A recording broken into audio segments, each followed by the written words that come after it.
Everyone, welcome to the Anacortes City Council meeting of February 24th, 2025.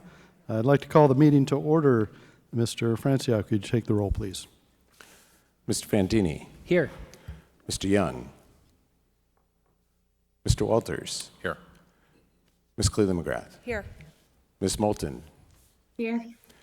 Mr. McDougall. Here. Ms. Hubick. Here. Thank you. Mayor Miller, Ms. Moulton. I move to excuse Councilmember Young from tonight's meeting. Second. Motion by Ms. Moulton, a second by Mr. Fantini to excuse Mr. Young. All in favor signify by saying aye. Aye. Any opposed?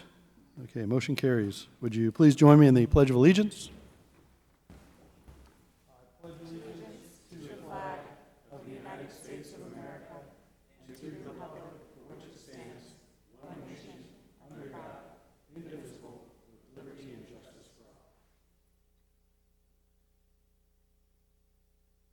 All right, announcements and committee reports. First announcement, and we've got, I know we're going to have some remote presentations, and appreciate it's the cold and flu season, so it's okay if you need to stay away and not spread the germs, so that's all okay. Also like to report out on myself. Mr. Fantini and Ms. Hsu attended Association Washington City Action Days in Olympia last week. Association Washington Cities is a organization that represents 281 cities and towns. So appreciate seeing Amanda there. I'm sorry, Ms. Hubick there, and then folks from our reps from not only the 10th and the 40th. Just wanted to let council know that we certainly emphasize the fact that council has made the commitment this year to get commercial overlaid. And we would like maybe a little bit of love from WashDOT. So that message was very strongly relayed, as well as the likely unfunded mandate of our indigent defense that's coming from the state Supreme Court. Still waiting on that decision. So TJ, I'm sure will follow up. Mr. Fantino will follow up with some more on that in a bit. Senior Center Senior Needs Assessment Survey closes this Friday, so the 28th. So this survey is available online and linked from our website. A mailer was included in last month's utility bills. Paper copies available to the community at community partner locations such as City Hall and the library. So again, if you want to make sure the Senior Center keeps providing those good services, please weigh in there. Forest Advisory Board is currently reviewing the first draft of the 2026 Forest Plan Update, and that is open for public comment through Tuesday, March 4th. Written comments may be submitted to Bob Vokes in the Parks Department, and the next Forest Advisory Board meeting will be March 6th, and reviewing the received public comments, which will be the focus of that meeting. All right, that's all of my announcements, council announcements, and committee reports. Planning Committee. Mayor Miller. Mr. Walters. The Planning Committee met right before this meeting. We talked about a wide variety of topics, starting with some outstanding code enforcement cases and also some other code enforcement adjacent issues, including right-of-way issues, alley paving, and the associated stormwater impacts. It is my view, and which we talked about a little bit, that we're going to need to do more work that is beyond the scope of what we usually do to address diffuse stormwater problems in order to make it possible for infill development to occur. And so this is part of a much larger conversation. We just barely got into it, but those are some of the types of things that we were talking about there, in addition to derelict building enforcement and that kind of thing. Finally, I wanted to bring to council's attention something we also talked about. There's a bill in the legislature, well, there are two bills, both in the House and the Senate, about mobile dwelling units. Senate bill number is 5332 and House bill 1443. I saw these and I submitted testimony myself against them. They would allow tiny houses, one per lot throughout the state. I think tiny houses are a nice idea. They generally don't yield very much because they're very expensive. But these bills would also allow one RV per lot, every lot.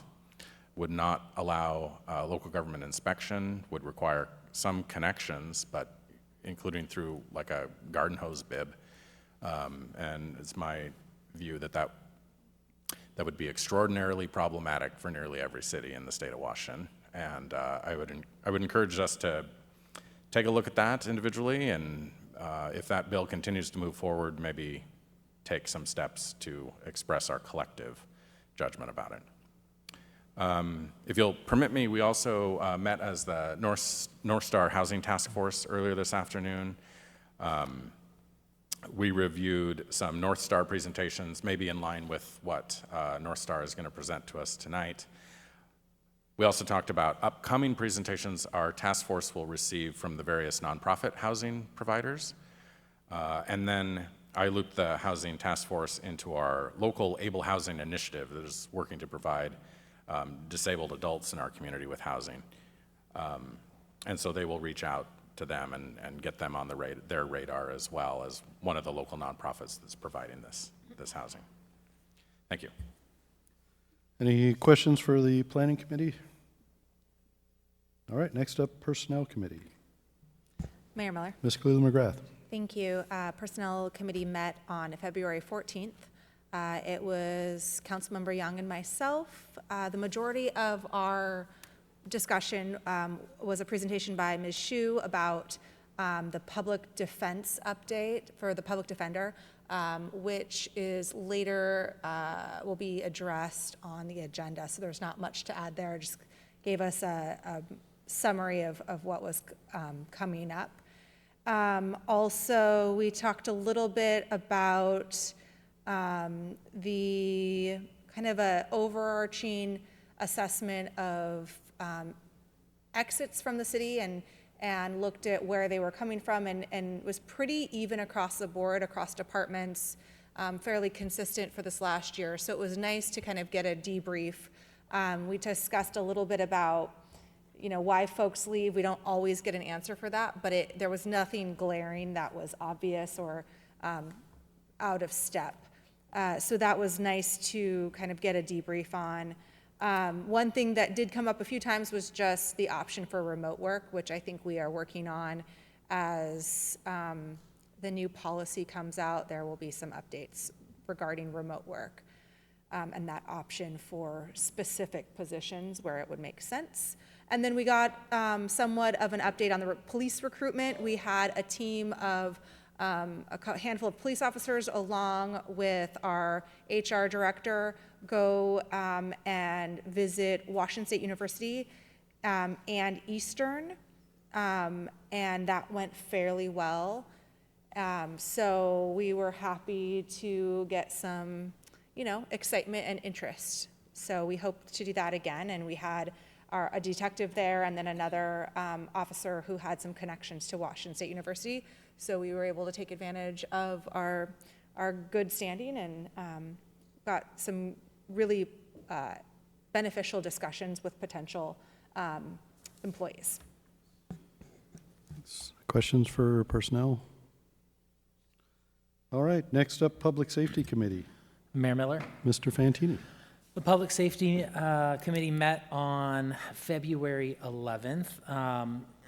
We got an update from the fire department. Currently, there's one vacancy there. This would be for a paramedic recruitment, and they do have 3 applicants. One of the things that we talked about is the struggle right now to get great recruits because there's a lot of opportunities out there. And it was brought to our attention that we are in preliminary discussions just to kind of explore the options of possibly training our own paramedics. Since we have really great paramedics already, there might be a benefit there. And with the challenge in recruitment, we can kind of see that that's something that's going to be a problem or a loggerhead down the road. And so what that would do, it would allow us to just hire EMTs and then train them to become paramedics. But again, this is very preliminary discussions. One of our assistant chiefs has done this at another location, and there can be grant funding available to get it going. So that could be a really positive thing for us for the future. Currently, we are using excuse me, currently we're using the State Academy for that. I also did want to follow up. I think the investigation about the Skyline fire is either complete or almost complete, but there is a plan for some additional testing to be done on some of the hydrants down there in Skyline, which is a great thing. I mean, obviously, you can never plan for a water main break, but just wanted to make sure that folks know that there's still attention being paid to that. We also heard from the police department. They are, like Ms. Cleland McGrath mentioned, there were some teams that went out for recruitment. Also, the public safety test is changing to March 1st, and the test will be more legally defensible for different agencies. Public safety will be holding a local test on August 10th in Anacortes. They do have oral boards that just passed in the 19th and currently, on February 19th, and currently 4 candidates are invited, and some of them do have local ties to Anacortes, which is always nice to see when we're recruiting folks. 2 new officers are slated to attend the Arlington Academy, and there's a potential to add a 3rd candidate to that mix. And also, Marathon Refinery shutdown is coming mid-March through the end of May, and Marathon has requested some additional help in regards to public safety there, but Marathon is also offering to pay the OT costs for the extra patrols in the March Point area. So that's always nice when the request is made to have the cost covers it as well. All right, questions for the Public Safety Committee? All right, next up is Finance Committee. Mayor, Miller. Ms. Cleland McGrath. Thank you. Our Finance Committee met last week, nope, 2 weeks ago.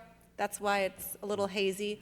Ms. Moulton and myself and Mr. Hoagland, we discussed a number of things. We had some questions about kind of revenue and where things were, how things were kind of flushing out for various revenue sources, because it's always nice to see whether it's construction or boat sales or things like that, internet sales, grocery stores, all of those things. So we discussed that a little bit, or quite a bit actually.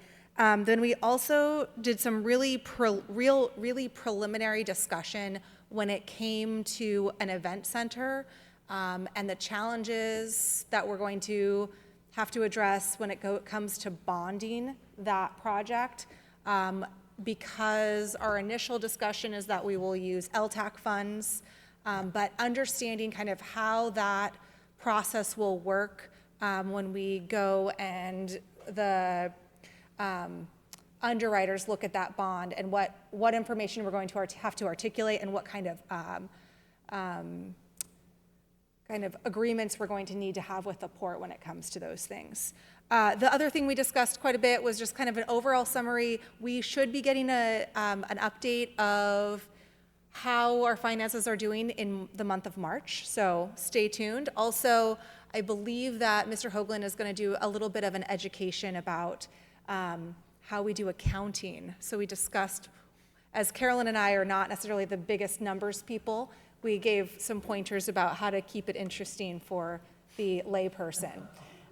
So we should get a good discussion on that, but it was much more of just kind of a debrief. Thank you. Any questions for the Finance Committee? And I believe there was a Skagit Law and Justice. Mayor Miller? Mr. Fantini. Yes, the Skagit Law and Justice Council met 2 weeks ago now, and we received a presentation from HOST, which stands for Homeless Outreach Stabilization and Transition. They have a brand new Skagit team that has been operating for about 6 months now. And the goal of this, with many of these type of services, is to reduce the amount of contacts that it places on our local emergency services. This type of harm reduction allows people to access services in the future, and it also helps with public health and safety. They do have a capacity right now to serve in Skagit County. There are 3 case managers for Skagit County. Each of them have about 15 clients each. And the interesting thing about host, or what kind of makes them different from the other service providers, is other service providers wait for them to say yes, like yes, I want your services. Host, they don't require that same type of yes. They can take more immediate action. Also, cases that go through the host program don't have a time limit to them. So when you're dealing with a lot of these type of programs, sometimes there's a 30-day window or a 1-month window. They have cases now that have gone from 4 to 6 months up to 2 years. Now, with those 3 case managers with capacity for 15 clients each, they still need more help growing that Skagit caseload. So they're encouraging referrals from attorneys, other service providers, maybe like the Family Center, and they do offer transportation through bus passes and vehicles. Also, one of the other things that came up again is that this is another one of those services that is an adult-only option. So I feel like a very common recurring theme that we hear at a lot of our Skagit meetings is we have a lot of options and a lot of providers for adults, but we really don't have anything in Skagit County for our youth. And really, when you think about it, spending, and there's a lot of challenges involved with that, of course, but it's not completely impossible. But when you think about that, getting involved with this type of prevention or intervention at a young age can really be key to the strain it puts on our public systems as people age. So it was suggested that that be something that was brought up with North Star, and I was excited to hear that that is something that is currently being looked into to see if we can find some kind of provider for youth services through that North Star program. Again, very early stages, but I found it very striking that there's a lot of opportunities for adults, but for our youth who really need it and could probably be impacted by it significantly, there's really nothing right now in Skagit County. So glad to hear that's something being looked at by North Star. All right, any other announcements or committee reports that I may have missed? Mayor Miller? Mr. Fantini. I did want to follow up on a little bit of your readout from the City Action Days. So we did go down for that City Action Days. This was my first time going down and experiencing that. I don't think I have been at the state capitol since I was in 8th grade. Our 8th grade trip, Ryan, I think, or Councilman Walters, I think was the last time I was in Olympia. But it was incredibly positive to see what a warm reception we got from all of our legislators. We met with Senator Mazzal, Senator Lovelet, Representative Lenkenoff, Representative Rammel, Representative Paul, all very positive and wanting to hear about what is going on in Anacortes, and also very familiar with the things that are going on in Anacortes. Again, they're in session right now, so it was very interesting, for instance, sitting with Senator Lovelet, hearing about one of the bills that they were about to go down and vote on, and one of these bills was about eliminating or very significantly reducing the parking requirements for any new residential build in the state of Washington. And while that is great for a lot of places, that could create some complications. I know we hear from a lot of citizens that, parking is an issue in Anacortes, and so eliminating that completely. So one of the things that we, along with other cities that were at the AWC conference, suggested was maybe you could provide an exemption for cities that are under a certain size to be able to kind of deal with that on their own terms and what works best for their unique city. And I was excited later in the day when I got a text from Senator Lovelet, and she said, we put an amendment in there for cities under 20,000. So I think it's really important for us to keep our voices heard from our legislators. They certainly want to hear from us, but it was, I think, a great trip overall. We also lobbied for some funds for our event center project, which was, I will say, I'm cautiously optimistic, very cautiously optimistic about. Also, I know some of the council members might be interested about the REIT flexibility between the two funds. We definitely voiced some support of that as well. And I think it was a great trip, both learning and from the legislators that are there, but it was a good experience. So, yeah, I'm glad we get that opportunity. Thanks. And one last thing that I'll add, tomorrow night, I will be hosting a town hall. Myself, along with Port Commissioner Bonnie Bowers, will be doing a town hall where we'll answer any questions, kind of talk about the goings-on, and I'll give a much more detailed blow-by-blow of that trip at the library community room at 6 p.m. Mayor Miller. Ms. Cleland McGrath. Thank you. Hey, one last item that was discussed at the Finance Committee meeting that I failed to mention. It wasn't on the agenda, but it was something that did come up, was the FEMA money. So we've got 2 large grants that we are expected to get, or refunds. One is the outfall. Just as an update, we've been approved for money for the outfall. We have to spend the money, and then we have to submit the receipts to be reimbursed. So as of now, or at least a week ago when we had our last meeting, the last reimbursement we had received was the end of November in 2024. We had, I believe, $1 million or so more out that that we've paid out but has yet to be reimbursed. It was unclear at that point if that had been officially submitted. I think we were going to try to nail that down, so I don't have the most up-to-date information on that. But it's something that we should be aware of in the current situation. The other thing that we were hoping to get some clarity on with the new administration and how FEMA is being handled currently is the status of the potential FEMA funds that have not been necessarily approved, but we've been talking about receiving, which has helped the budget for 2024 and 2025 of that $2 to $3 to $4 million amount that was going to cover the cost of our ladder truck, our Station 3 purchase, and a couple of other things. So both Ms. Moulton and I are concerned about the status of that money, and hopefully we will get an update soon. It goes back to kind of that major discussion we need to have that probably won't happen necessarily, that should happen before our retreat, about revenue, not only sales tax and construction, but also any kind of federal funds we receive, such as these 2 FEMA projects, and such as CDBG funds and things like that. So I think it's important that we all on council are aware that those are outstanding items, and hopefully we get some clarity on that coming soon. Okay, and just for those of you who may be watching at home and are not familiar with all the ins and outs of our budget, we get 2 federal funds, and one is from Housing and Urban Development, and that's our CDBG money, and then we have FEMA money because we're signed up for, I think it's 3 disasters going back to 2020, and the one that's the most challenging right now, the outfall, is about a $17 million project. We've been reimbursed about $10 million of that project. We do have water and wastewater reserve bonds to cover that.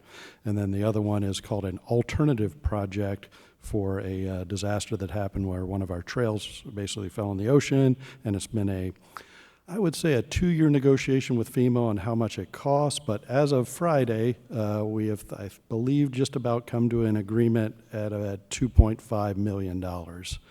And so now it goes to the next level, FEMA Region 10, I think, for approval. So yeah, we are monitoring that one every day, and appreciate that that input.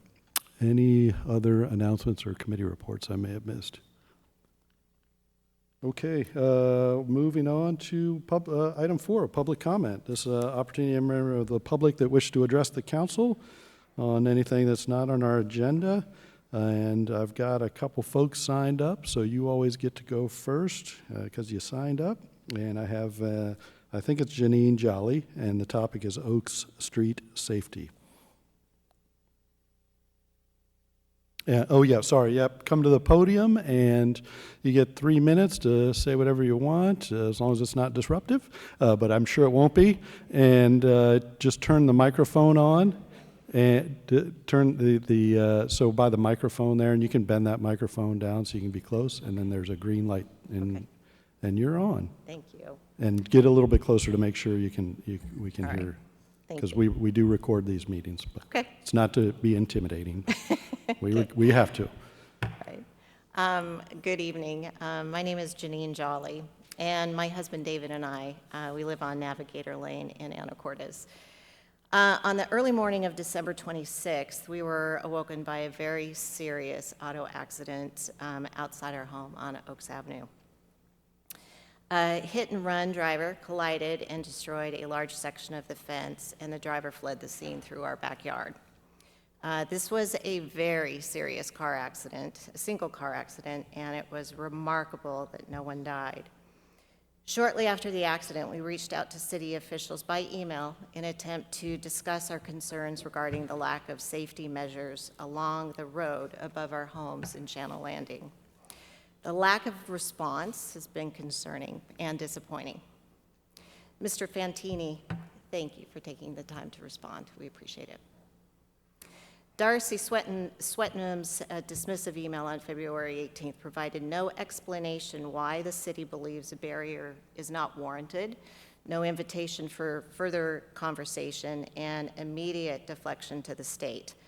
I can only conclude that the city does not wish to engage in problem-solving conversations with its residents, nor to invest in measures that could prevent harm to pedestrians and homeowners in the event of a future accident, which will happen.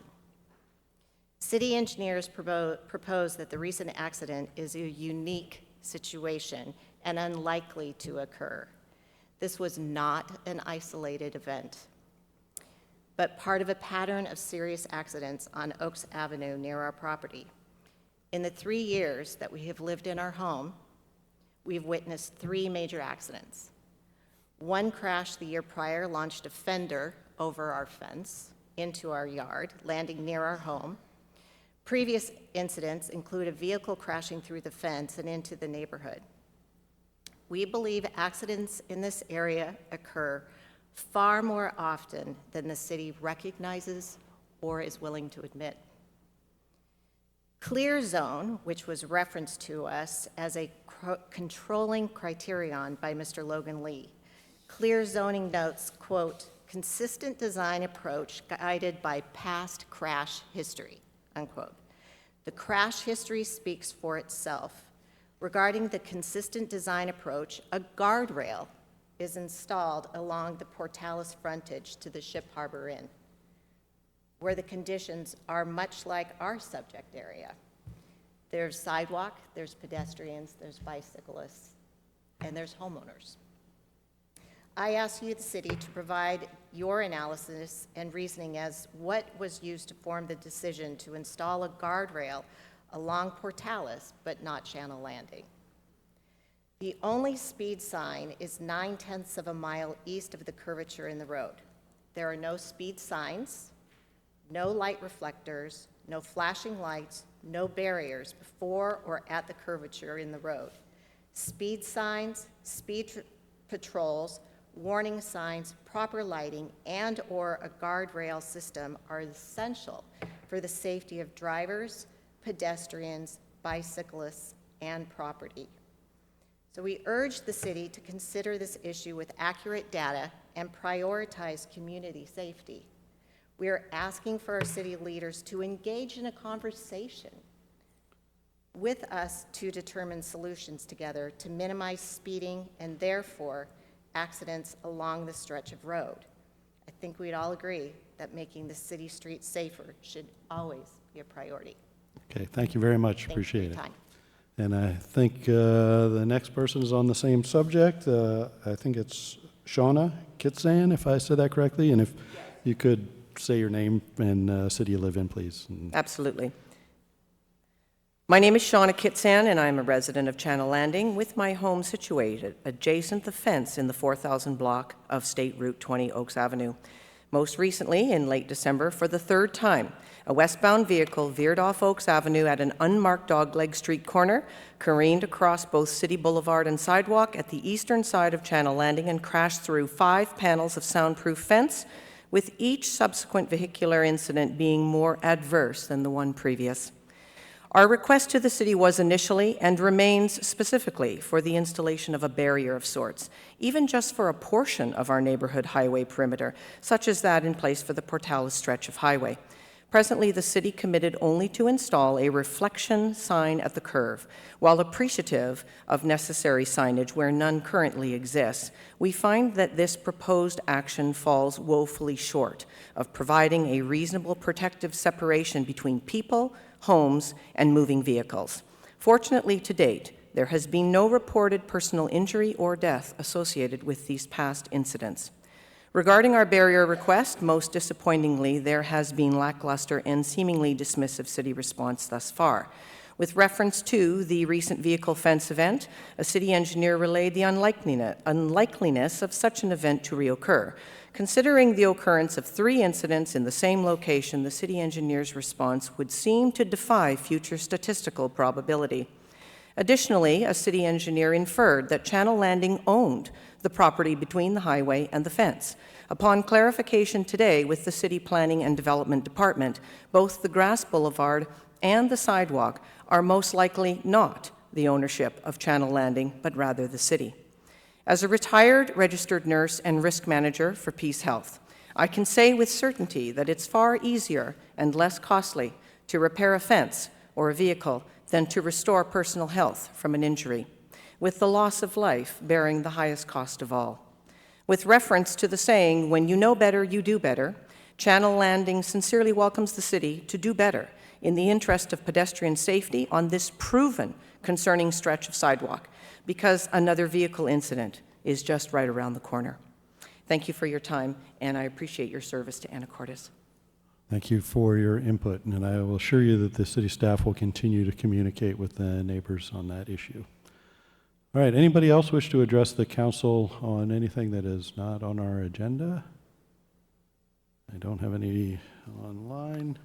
Okay, we will move on to item 5, which is our consent agenda, items 5A through C. Council. Mayor Miller. Mr. McDougall. Move to approve consent agenda items A through C. Second. Motion by Mr. McDougall, a second by Ms. Hubick to approve consent agenda items A through C. All in favor signify by saying aye. Aye. Aye. Any opposed? All right, motion carries. On to item 6, which is other business. And first item 6A, this is a North Star presentation. And I will do a short intro. Monica Negrilla, she is the Skagit County's Director of Strategic Initiatives. And one of those significant initiatives is the North Star Initiative. And with that, I will let you do the rest of the intro and welcome Ms. Negrilla. Thank you so much, Mayor Miller. Good evening, Mayor and members of the council. My name is Monica Negrilla. I'm also very grateful for having Skagit County Commissioner Wiesen with us tonight. Thank you so much for being here. And thank you so much for your time and for having me here tonight. Really, my goal in being here tonight is, on one end, to introduce myself. I am new in this position. I started my role in October of 2024, and this is my first opportunity to come and meet you all. I know that I had a chance to collaborate and meet some of you at some of the meetings that we had over the last few months, but I didn't have a chance to meet everyone. And also, I'm hoping that I can provide a brief overview of the current work and the current work plan for North Star and provide a few highlights for you. And I would also love to seek your input and start a conversation on how we can best move forward. I would love to hear your input on how we can collaborate regionally at North Star. So with that, just a few words. As I said, I started back in October. My role, it's a brand new position created at Skagit County. My position is placed in the Commissioner's office, really highlighting the policy level and the system level work that I'm hoping to do with all of you and working with elected officials and with our jurisdictions. My background is in both government and nonprofit work. I was born and raised in Romania, in Eastern Europe. However, I've been in the United States now since 2003, and I consider this my home. I grew up, let's say, in the professional work, in the nonprofit world, in the behavioral health system. Both homelessness and behavioral health were my passion and my work for 15 years prior to joining the government work. Prior to coming to Skagit County, I spent the last 6 years working for the city of Issaquah in King County, where there too I oversaw the human services initiatives from correspondence programs to housing and homeless intervention programs, as well as granting and funding that the city was given to the nonprofit community. So that is a little bit about myself. I am also humbly a licensed mental health counselor and substance use disorder professional. So this work is really dear to my heart, and I can say that I'm very close to the work that it's being done in this area. So without other details, I'm going to move forward in telling you a little bit about North Star. I know that many of you really are familiar, and thank you so much, Councilmember Walters. I know that you are so closely involved with the Housing Task Force, and you provide ongoing updates. And also, I know that other council members are participating in meetings and in this initiative. So I know that it's not new information that I'm providing to you, to some of you, but I'm also aware that not everyone is participating, therefore I'm just trying to do a little bit of level setting. Again, some of you may recall that the North Star Initiative started a couple of years ago when the mayors and really councils of the 4 cities in Skagit County, along with the commissioners of Skagit County, got together and decided that together, as a collaborative, you can all achieve more than individually tackling complex issues such as homelessness and behavioral health.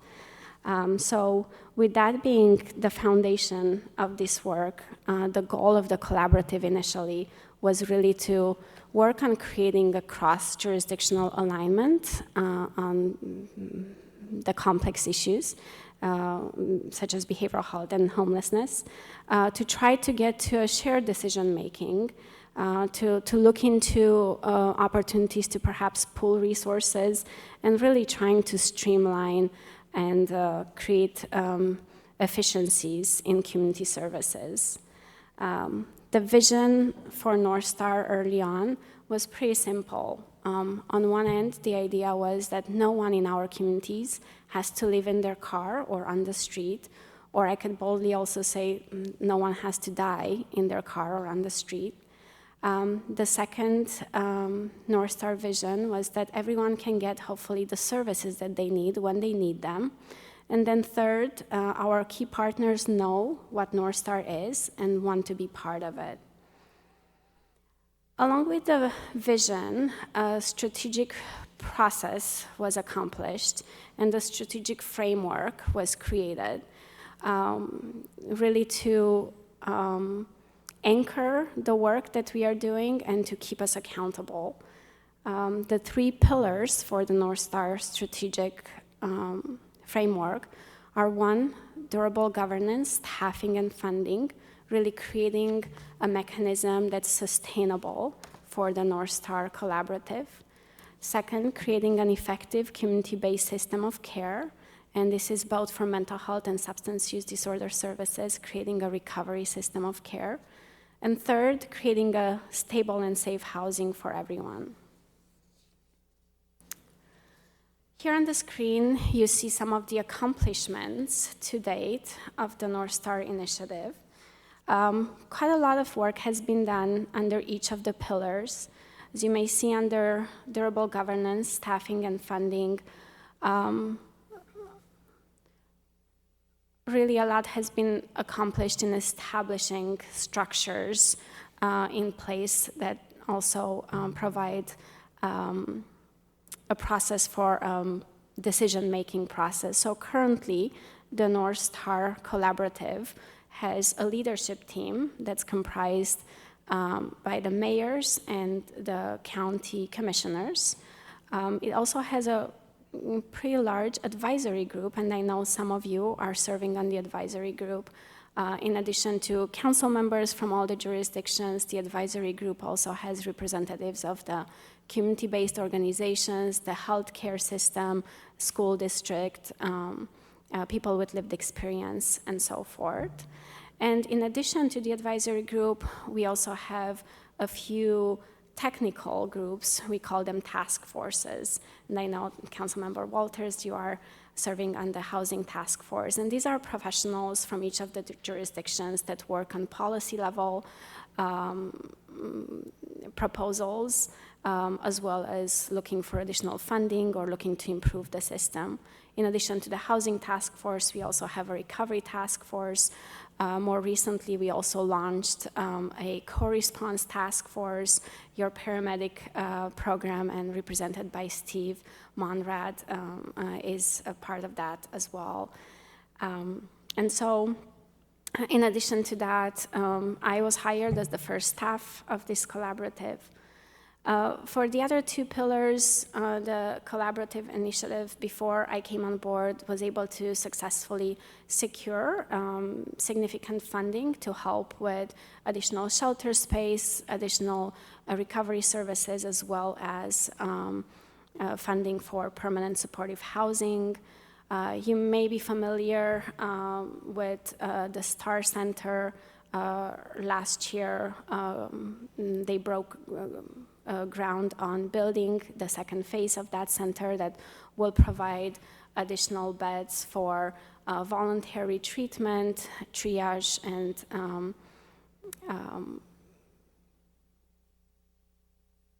sorry, I've lost my words, crisis stabilization beds. What else? The coordinated entry system was revamped under this initiative, and also a software system called Gelada was implemented as a way to encourage jurisdictions, especially the first responders and the co-response programs, to coordinate and share information. Under the housing strategic pillar, the Housing Task Force initiated a call to action that proposed a variety of policies that all jurisdictions could align and make it easier for developers to build affordable housing in the region. As also I mentioned again, funds were secured for additional temporary shelter and permanent supportive housing. And then more recently, more recently because today the county commissioners approved a resolution that established a criteria for awarding economic development funds, also known as the 0.9% funds, to allow funding of affordable housing. So the Housing Task Force was instrumental in establishing that criteria that the county commissioners today took action on. So those were a few of the highlights of the accomplishments to date. Next, I would like to just briefly highlight some of the work in plan for 2025. And again, our work plan continues, we continue the same system of having specific goals and action items under each of the strategic pillars. So I think looking to explore additional funding resources is very, very important, more important perhaps than ever, although we also are aware that it's going to be probably also very, very challenging. We are also looking into enhancing the existing mechanisms for decision-making. You heard me earlier talk about the leadership team and the advisory group and all the other groups that we have involved. We are looking at and trying to enhance those systems and trying to provide opportunities for others who want to be involved in North Star to be involved.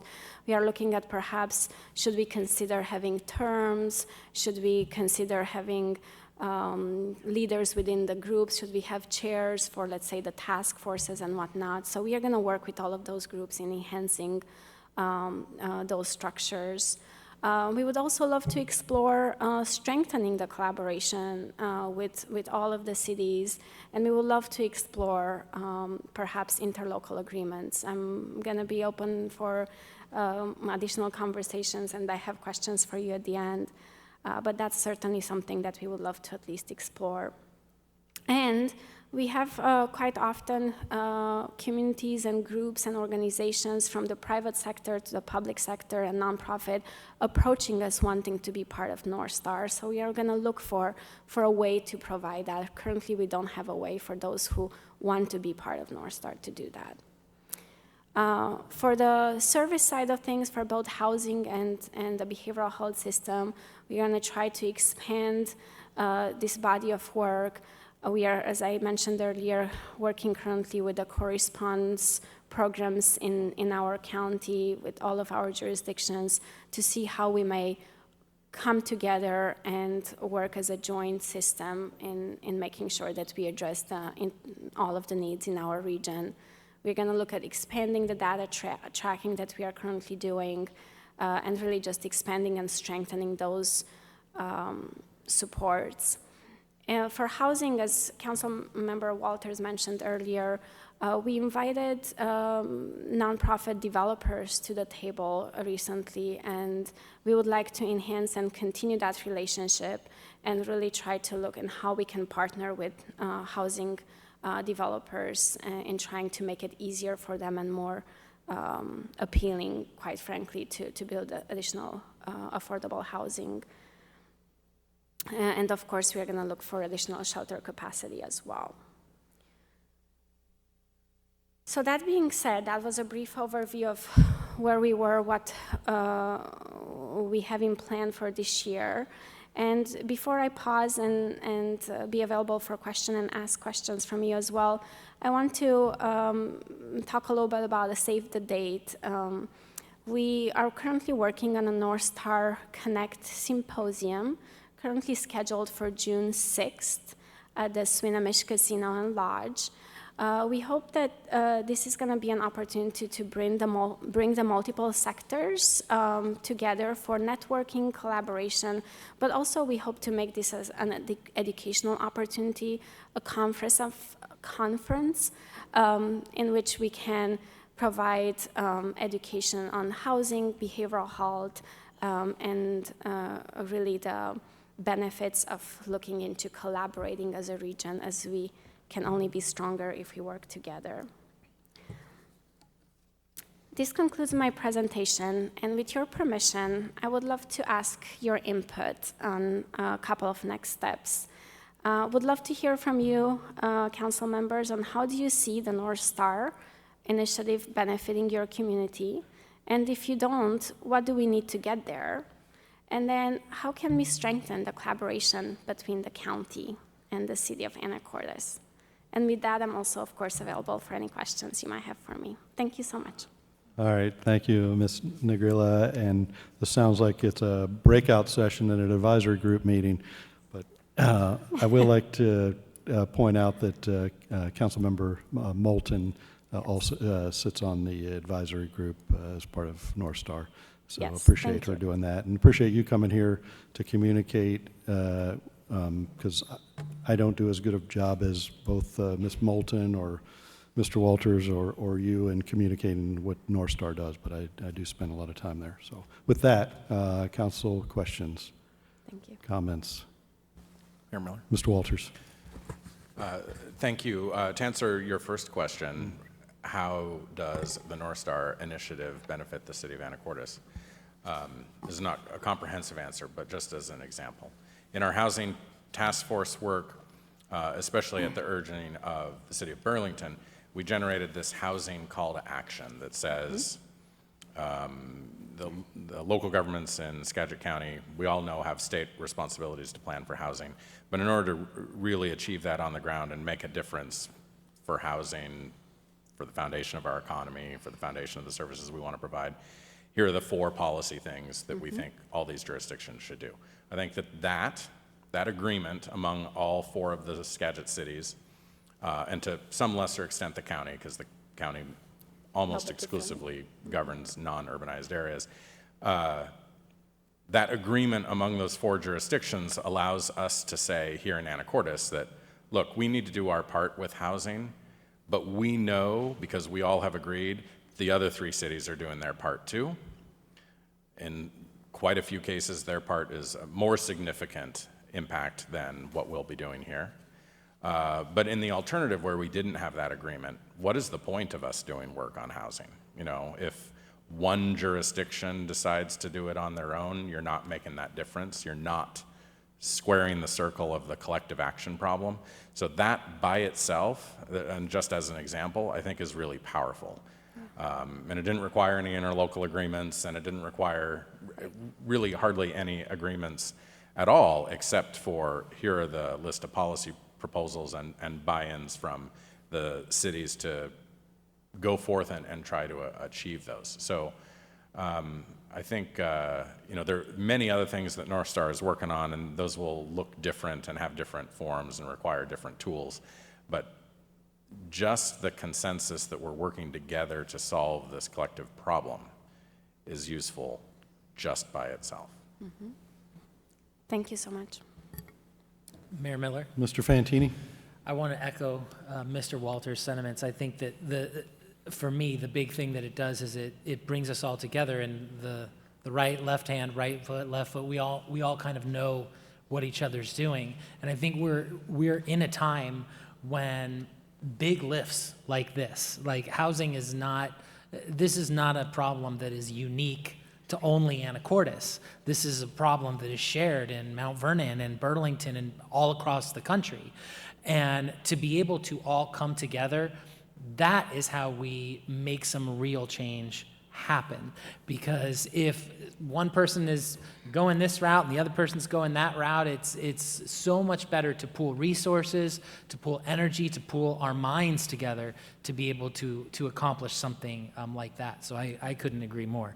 One of the questions that I do have for you is, you know, it did come up at that Skagit County Law and Justice. It also came up when I was on the Hill earlier last week, and that is about going towards more youth services for addiction, for that kind of intervention. And I was excited to hear that that's kind of being explored. Could you tell me a little bit about how, because I think housing is definitely something that's getting a lot of attention and needs it, but I think this is also a really strong need of all of our communities as well. Could you talk to me a little bit about that?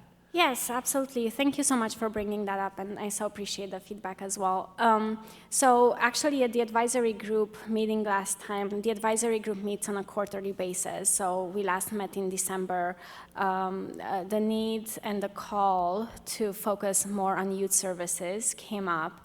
And so we had a great conversation on actually the fact that yes, North Star, when initially started, it seems like all the services were focused on adults, but it wasn't necessarily called out that North Star was going to focus on adults or that was going to focus exclusively on adults and not youth. So that was a first layer of conversation that we had.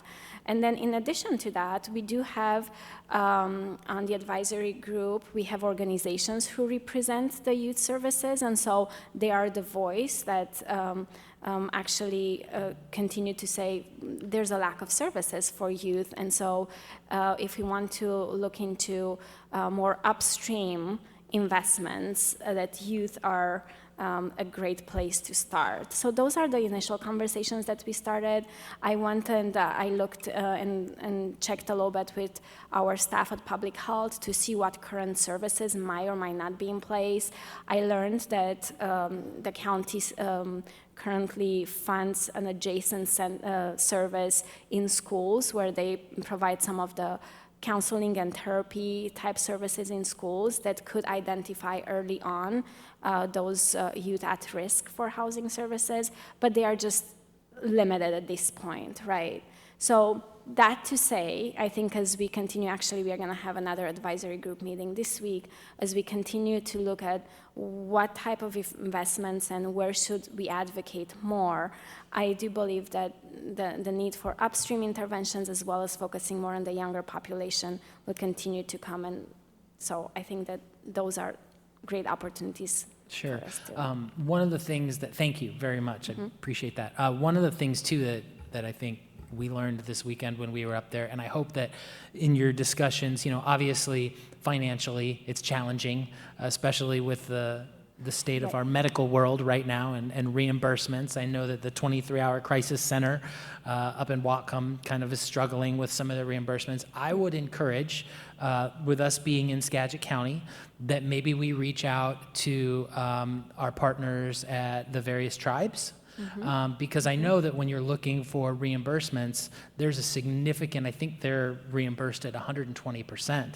So as financing becomes one of those problems, I hope that we engage with the tribes around this issue as well. Thank you. That's a great suggestion for sure. Thank you so much. All right, any other questions? Mayor Miller. Ms. Moulton? Thank you. Thank you, Ms. Negrila, for being here today. I look forward to seeing you in person on Wednesday at the next advisory committee meeting. So to the points of how does it benefit Anacortes, I think that's, been stated by Mr. Walters and Mr. Fantini very well. Also, I think that so much of what benefits one benefits all. So I think that there's a huge importance in that and recognizing that. And sometimes in Anacortes, we're over the bridge and we're like, oh, there's the county and then there's us. And I really do feel like this North Star initiative has gone a long way to bringing us together more and really understanding what's happening in the jurisdictions and what other places are doing. And I think that the personal relationships that are developed and strengthened at these meetings are also very important, because when you're talking with someone face to face about their community and talking to service providers in an informal fashion and a formal fashion, it's very beneficial to all of us. So I've really appreciated that. I feel like it's been a great education. To the point of upstream interventions, I really like hearing those words, because I know that the very, very strong focus has been on who of our citizens are doing the absolute worst, and that I feel like a lot of priority is placed on how we can help them, to the exclusion of what about the people that are sort of teetering on the edge, and how do we prevent them from getting there? And I am in no way saying that we should not help the people that are in the most dire situations, but I really would like to see more attention given to investing in upstream solutions to prevent people from getting there, because dollars keeping people in their homes go a lot farther than dollars to get people back in homes. So I really appreciate the work that's being done. I'm proud to be a part of it, and thank you. Thank you so much, Councilmember Moulton. Very appreciating the feedback. Thank you. All right, anything else? Mayor Miller? Ms. Cleveland McGrath? Yeah, so I would just like to say thank you for the gelada system. I was very skeptical of this concept in the beginning. During COVID, they'd tried a free service that allowed all the providers to become part of it. Didn't quite work because it did not have the confidentiality agreements to be able to function effectively. And from what I've heard from our local providers who are out on the street, our response team, that gelada is actually working. And as we see folks in crisis, they're not limited to just one city, that they can move around. And so to be able to have responders have access to important information to be able to help folks where they are, that is a huge undertaking and is really beneficial, because it's something that the county can do that as a larger entity that we couldn't do just individually. So props for that. I would also like to say that, coordinated entry has gone through kind kind of revamp. Hoping that that's continuing to work. I think that it's still in its newer phase, point in time count also. But the thing that I do think I really appreciate as we've had our meetings, and thank you for having these kind of roundtable discussions quarterly or at least every 6 months, where we can sit with other council members and commissioners and experts in the field and have those discussions, is the fact that really talking about that continuum of care. You know, having that acute crisis response is important, but then once those folks have done their so many days in a bed, where do they go from there? And I really appreciate that you've had partners, either privately or nonprofits, of how do we make sure that those folks leaving the hospital or leaving some kind of intensive care for behavioral health don't fall through the cracks. They need to be responded to immediately when they're having that crisis, and then also have an exit plan so that they are not just left out once that day limit has been reached. The last two kind of points that I just want to hit on is, initially we're hearing a lot about low barrier. The folks in the most extreme and dire situation being pushed to the top of the list. While in theory makes sense, I appreciate that we are starting to have more of a conversation about those interventions that can happen sooner, which are a little bit more cost effective, and tend to have a better or a more frequently have a more successful response, because there's less barriers to get back on your feet. So kind of continuing to be able to have a parallel approach to the most vulnerable populations, but also those populations that can be assisted with some pretty simple interventions, whether it's utility or kind of housing or behavioral, things like that. And then finally, the last thing, which I know the last time we had a roundtable discussion at McIntyre Hall, was talking about the fact that our senior and aging population, when folks are doing fine, when there's 2 people in a household and one of those partners starts to age and it becomes much more expensive or pass away, and suddenly staying in that the home you've been in, or being able to afford kind of life, becomes a lot more challenging. So the fact that we're also, I think, trying to have those discussions is a really important thing. So thank you for coming. I know there's a lot to North Star, so for the public who is listening, you guys are trying to accomplish a lot, and we appreciate that. Thank you so much for the suggestions and word of feedback. Thank you. Mayor Miller. Mr. Walters? I just want to reiterate Ms. Moulton's point, and also part of which Ms. Cleland McGrath touched on.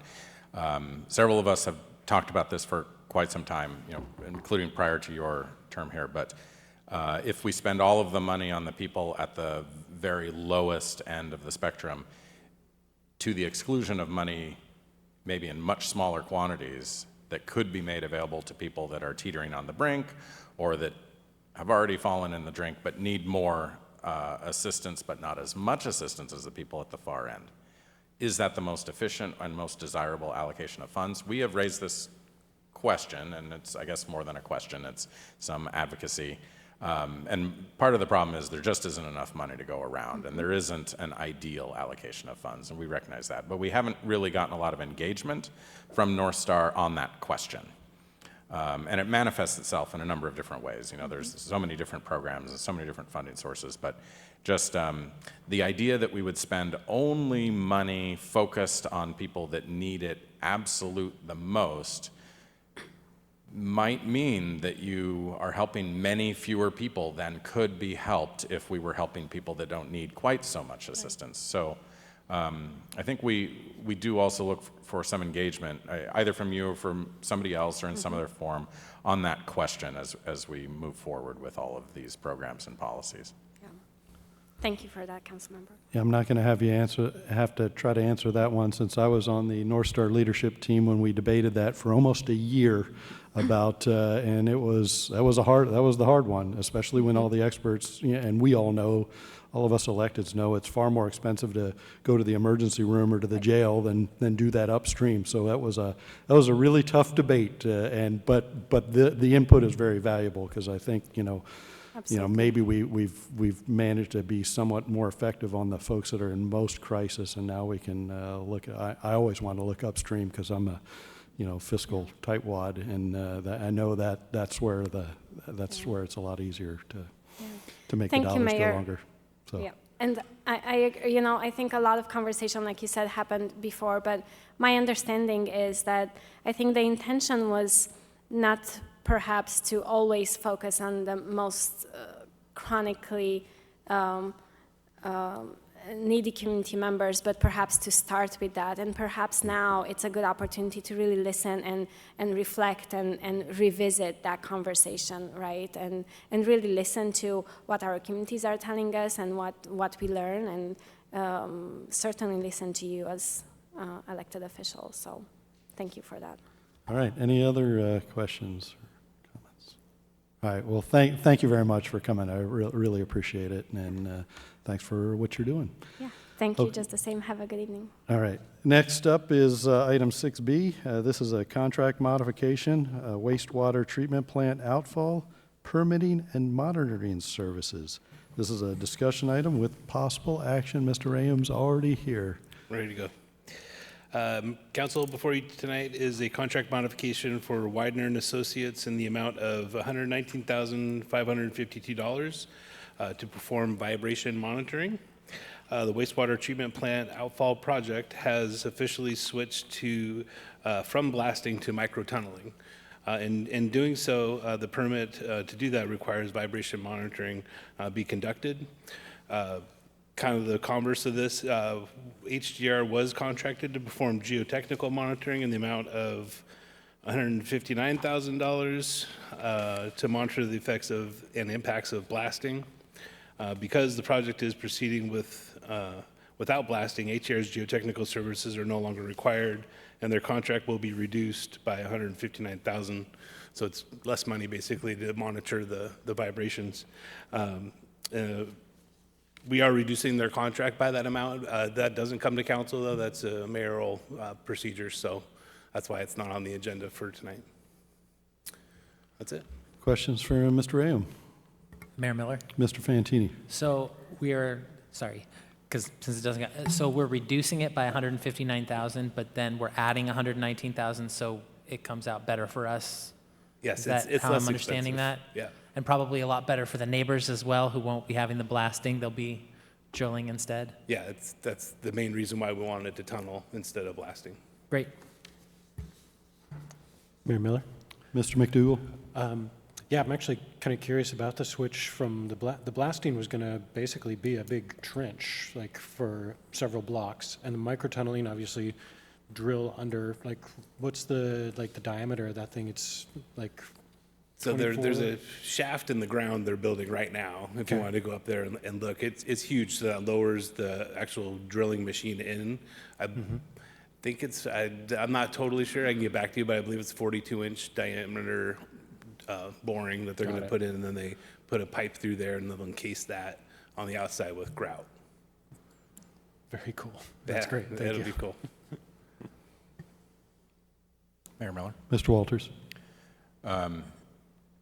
I don't know that I think I'd heard for sure that we're doing boring versus blasting. So that's set in stone at this point.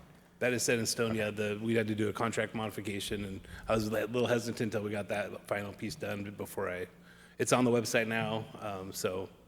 And now we're letting you know, obviously. And so, lots of negatives of blasting, but one positive of blasting is when you put the road back, it's a brand new road. Is that the case anymore?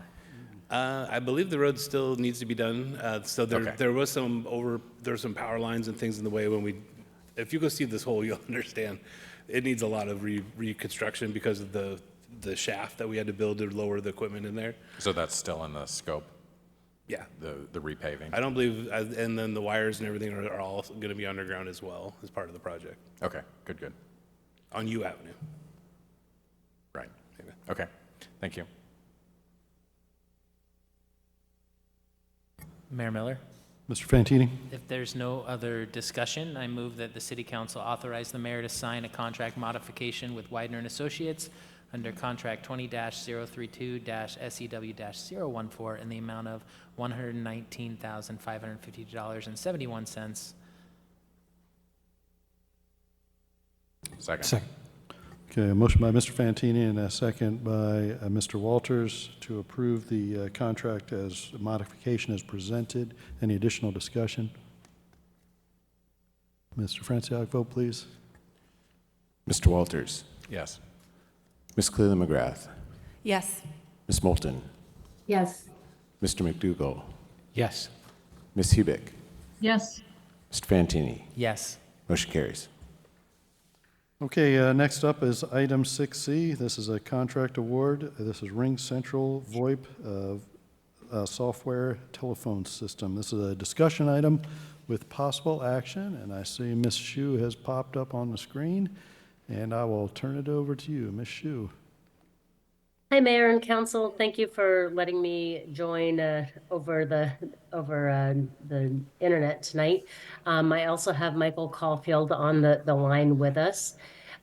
We are intending to give a presentation that will cover both items 6C and 6D, though we do understand that there are two motions that will result from this. So I'm going to go ahead and just bring up my presentation. So just one moment here.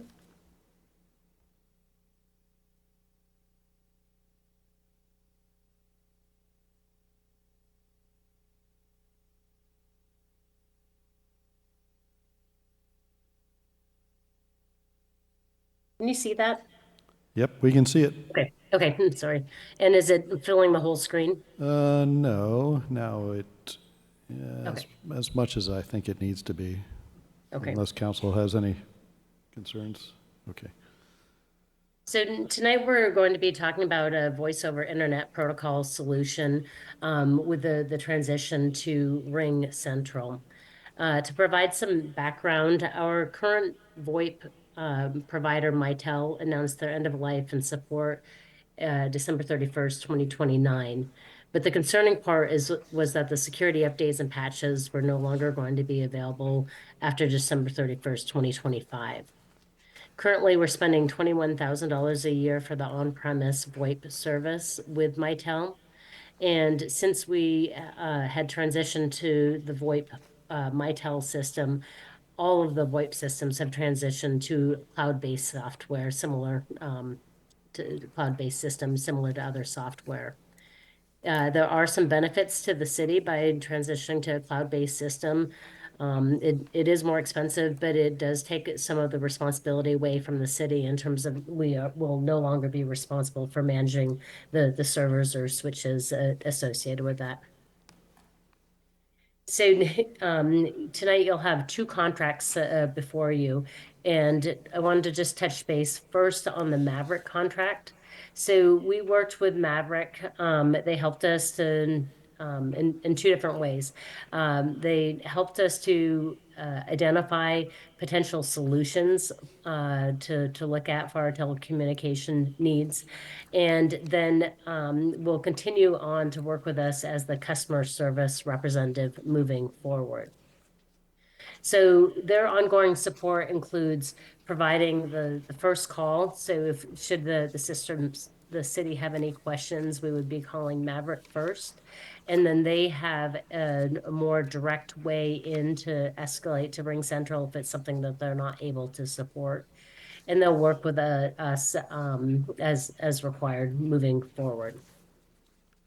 When we initially met with Maverick, they helped us to evaluate 3 different base systems for our VoIP needs. We met with Call Tower, 8x8, and Ring Central. And out of those meetings, we really decided that Ring Central was the best fit for the city. And you can see the different things that we evaluated, their Teams integration, their Microsoft licensing requirements, how dependent they were on Teams.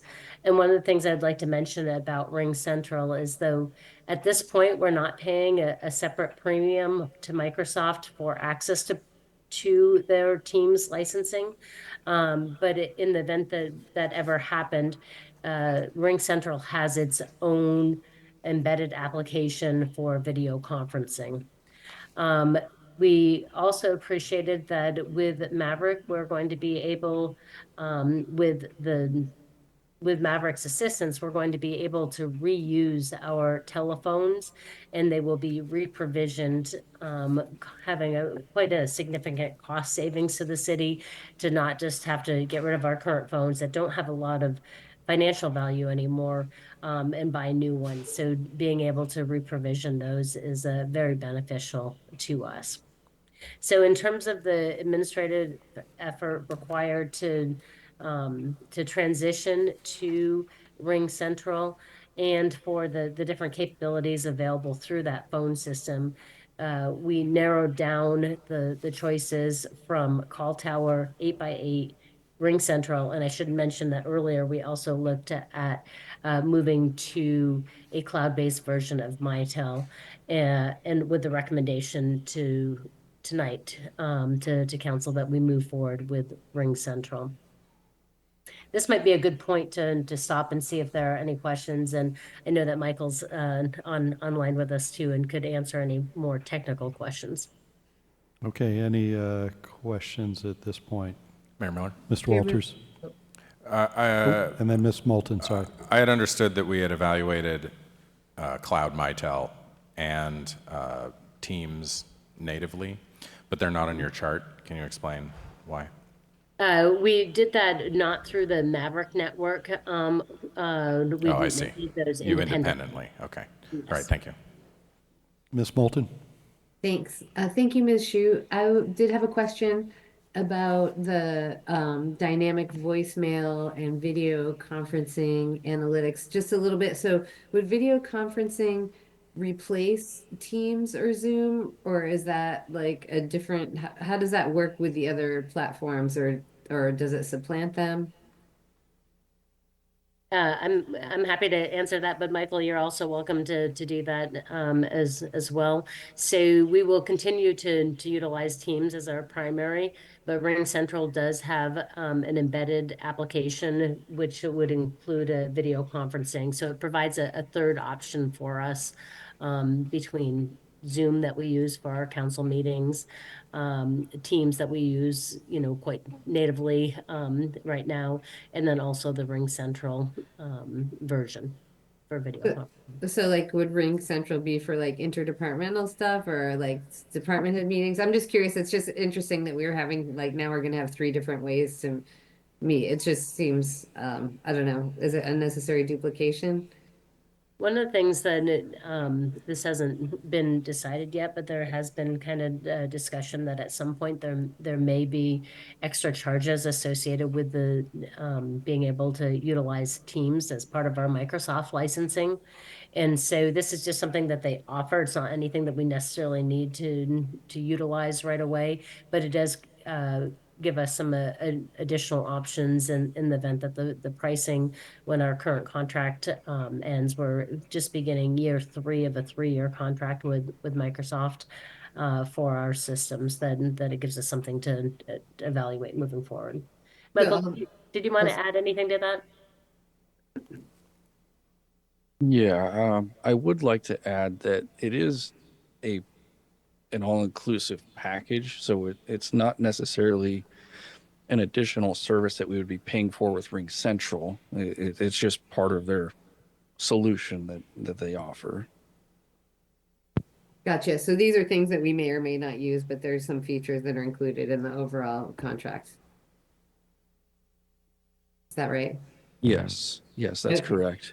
Okay. Thank you. Mayor Miller? Mr. McDougall? Thank you, Ms. Shu, and thank you, Michael. My understanding is this solution, like when there's existing desktop phones, like those phones remain in place, like they can just be reused and they're sort of just like paired with the essentially the new Ring Central in the cloud. There's also a like a software client that can run on, like, I guess people's laptops and server or desktop computers as well. Is that that's all correct?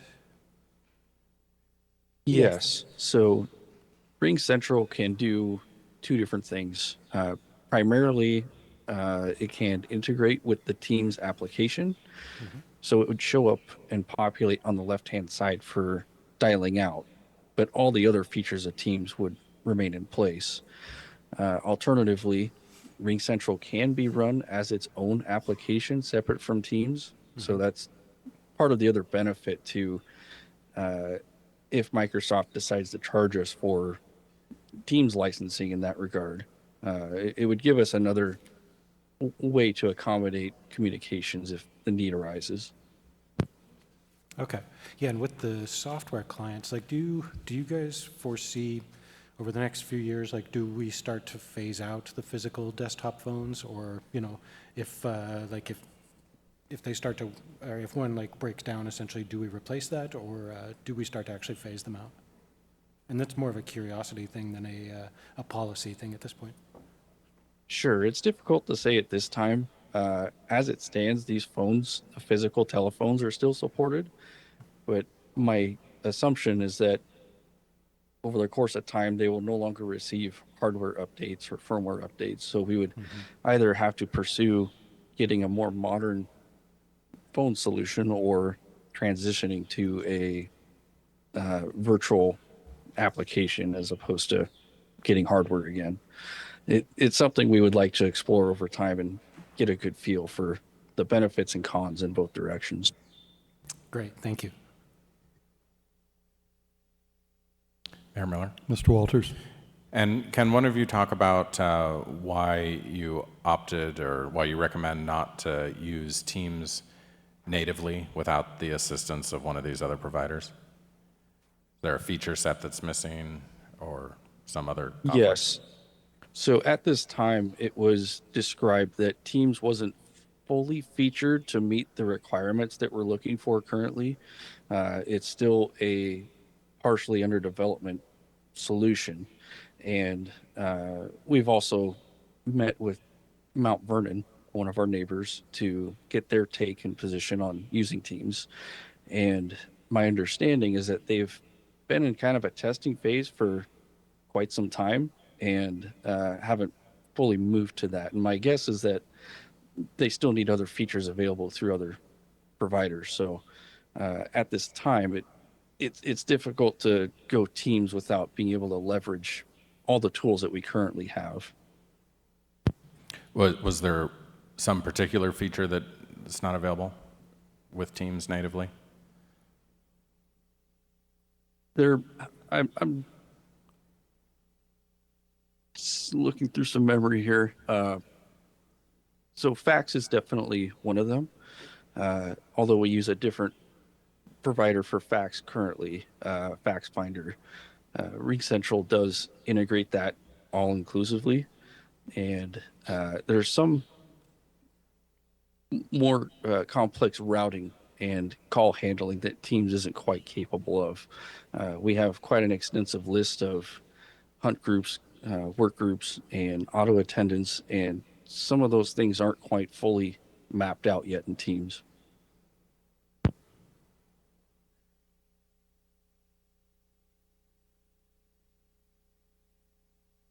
Thank you.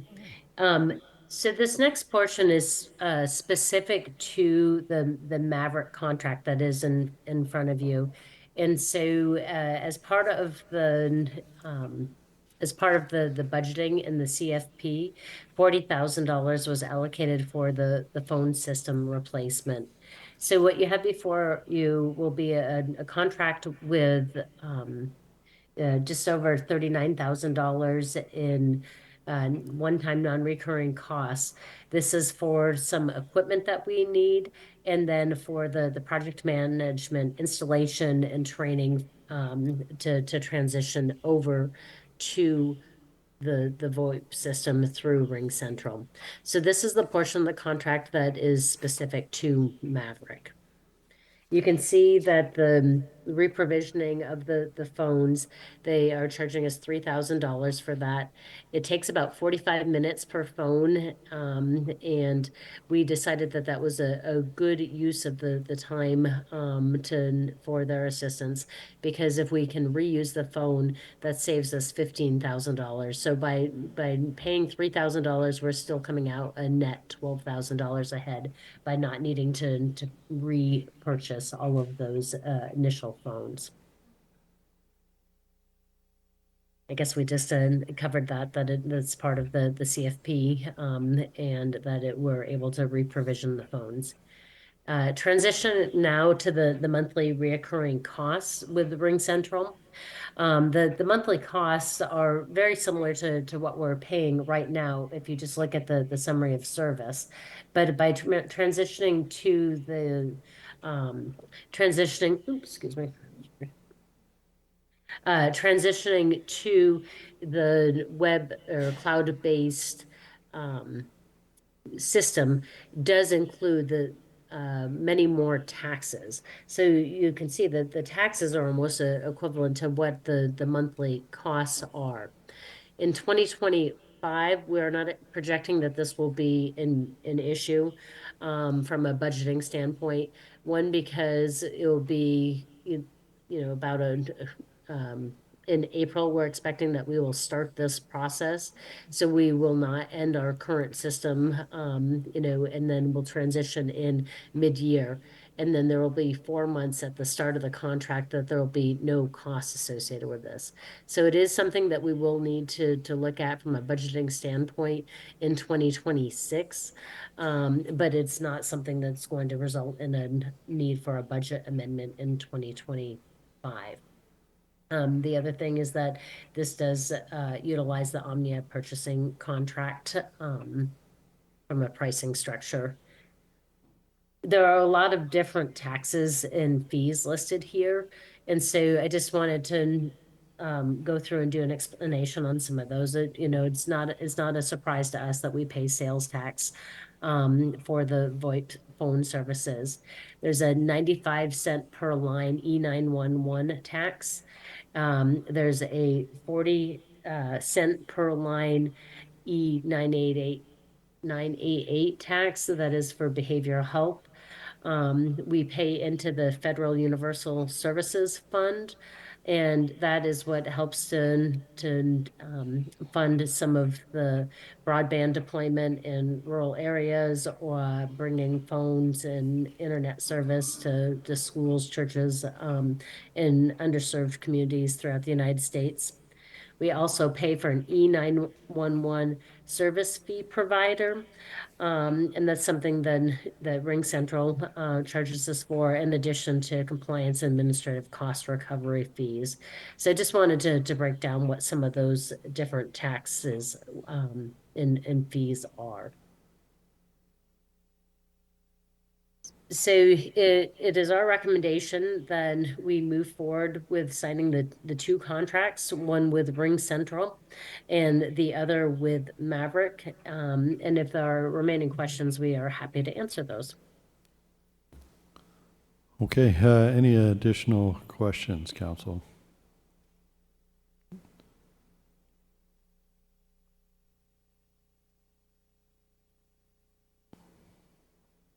Mayor Miller. Mr. Walters? So we're being billed per line for those fees, but since it's a VoIP system, do we really have that many lines?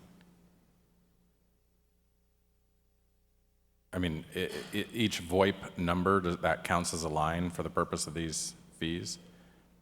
Yes, so we will have 164 digital lines that are more advanced, and then we have 81 digital lines that are more basic, and some one local number. Some of what makes that up is for our water treatment, wastewater, and streets call-out numbers. The cell phone numbers that we plug in to our current system tie up a license. So that's accounting for each staff member's cell phone number that they can be reached after hours if something comes up with a water main break or something needs repairing on the streets. So this isn't necessarily all individual VoIP lines just within the city. It's accounting for additional numbers that call out. And that's for our round robin call out lists that we have as part of a collective bargaining agreement arrangement for how that system works. So there's an interface with the cell phones in some fashion? Because the cell phones are not being provided service by this VoIP agreement, but they're, can you describe how that works? Why does the cell phone numbers matter? So with, Go ahead. oh, I'm sorry. So with this, whichever system we use, whether it's Ring Central or Mitel Teams, we have the option to plug in an external number as if it were an internal number so that the system knows what to dial out to or for reference. So even currently with our existing system, that's how it's structured. It's utilizing a license for SIP usage to be able to dial out to that extension, as it were. And that's how the systems function, is they see it as an internal extension, but it's still calling that external number. Okay, but most importantly, we're also paying all these fees on those lines? Because the fees make it, more than double what we have been paying. If not for all these fees, it would be a pretty minor increase, right? That's correct. I assume Maverick has looked at all this and tried to figure out how to organize it to get the fees as low as possible. They have, and they've been a very helpful resource to us, and that's certainly been a question that we've talked with them about. And what they have said is that when the first bill comes through, we'll see exactly how, but we wanted to make sure we were looking at worst case scenario in terms of how the different fee structure for the taxes would impact us. So Exhibit A that's in our packet here on the purchase order, is that from Ring Central? Did they Yes, do it that is. math? They did. Okay, so they assumedly have a pretty good estimate on what these fees are going to be. They're passing them through, but they're collecting them. So, I mean, this is going to be accurate, right? Yes. Okay.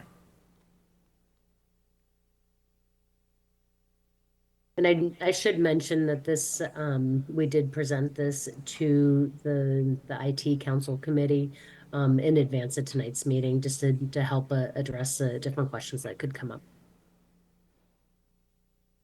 I don't think there's any way of getting out of having it transfer directly from my desk phone to my cell phone, right, at this point, to save some dollars. I'm sorry, it's a joke. It's very technical, but that's part of the call out, and it works with a lot of staff members, where you dial a number and then it goes to a different number.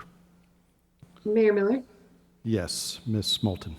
Thanks. So when I do the math and I divide 245 lines into $4,434, it comes out to $18.09 a month per line. But is that all it costs for our phones and cell phones, or there's a whole nother aspect to what we pay for cell phones and our cell phone service provider? It's a whole different deal, right? This is just one aspect of This is our voice over internet protocol phone line systems, which are totally different from our city cell phones. But I can, today I have two different phone lines coming into being forwarded to my phone, which then in turn I have set up to be forwarded to my cell phone, because I wasn't in the office today. So it allowed me to work really seamlessly. Okay, We'll continue to be able to have that ability. thanks.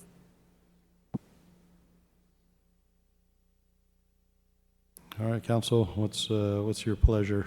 Need more information? I'm not sure we're going to get too much more. It is a 5-year contract, and the first one, 6C, and then followed by the Maverick contract. 6D. But over to you, council. Mayor Miller. Mr. McDougall.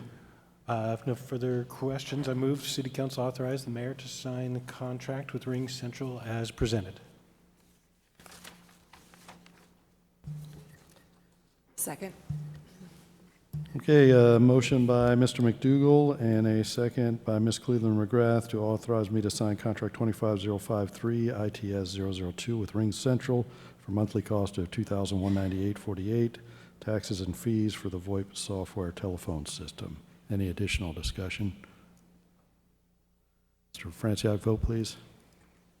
Ms. Cleveland McGrath. Yes. Ms. Moulton. Yes. Mr. McDougall. Yes. Ms. Hubick. Yes. Mr. Fantini. Yes. Mr. Walters. Yes. Motion carries. Okay, and the second contract, 6D, this is the Maverick supporting contract, council. Mayor Miller, Mr. Walters. I move approval of the contract with Maverick as presented. Second. Motion by Mr. Walters and a second by Ms. Hubick to approve the contract 25053 ITS 001 with Maverick Networks, Inc. in the amount of $39,858.75 to perform Ring Central VoIP software telephone system implementation and materials. Any additional discussion? Mr. Franciac. Ms. Moulton. Yes. Mr. McDougall. Yes. Ms. Hubick. Yes. Mr. Fantini. Yes. Mr. Walters. Yes. Ms. Cleveland McGrath. Yes. Motion carries. Okay, thank you. And Ms. Shu will remain on the line here for item 6E, draft interlocal agreement between the cities of Burlington, Mount Vernon, Anacortes, and Cedro-Woolley for the coordination on procurement for public defense services. And this is a discussion item only. So Ms. Shu, take it away. Let me go ahead and bring that up. Thank you, Mayor, Council, and members of the audience. Presentation.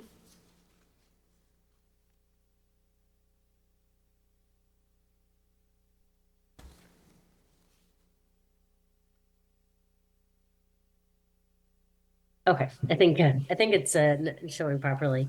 So tonight we're looking at a draft public defense system interlocal between the city of Anacortes, Mount Vernon, Cedar-Woolley, and Anacortes. I thought it'd be helpful just to go over some of the history in terms of how the city of Anacortes has provided public defense services.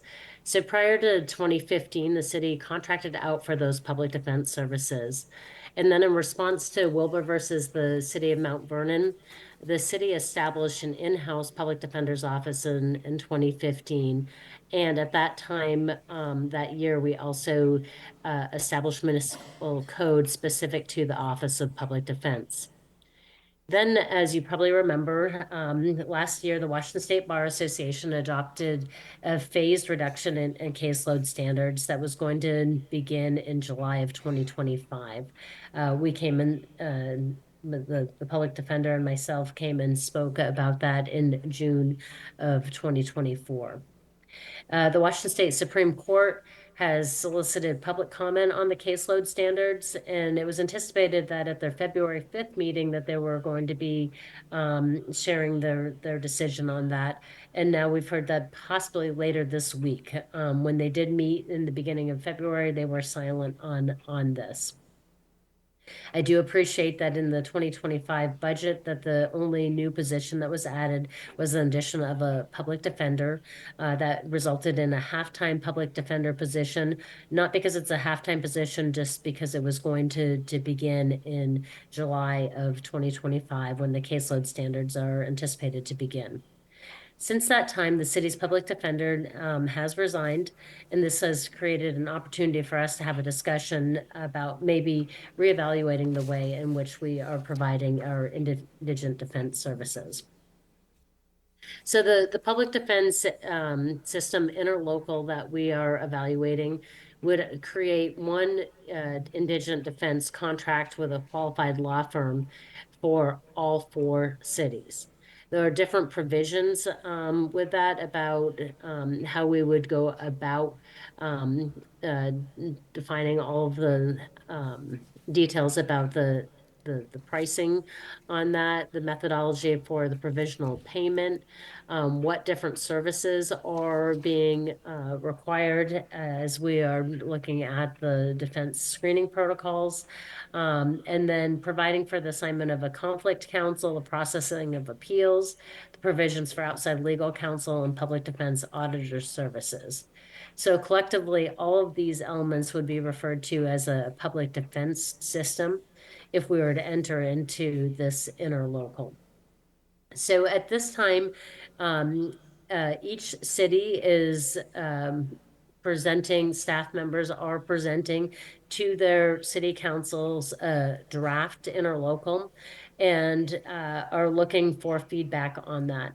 At this time, Ms. Swetnam and I have been reviewing the interlocal, and the next couple pages will just show the interlocal as it's presented with the different comments that we're asking and have been going back and forth between the different cities.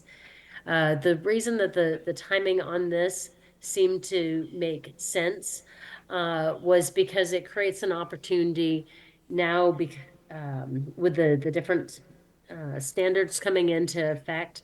Both Mount Vernon and Burlington currently provide for services through a third party with a joint agreement.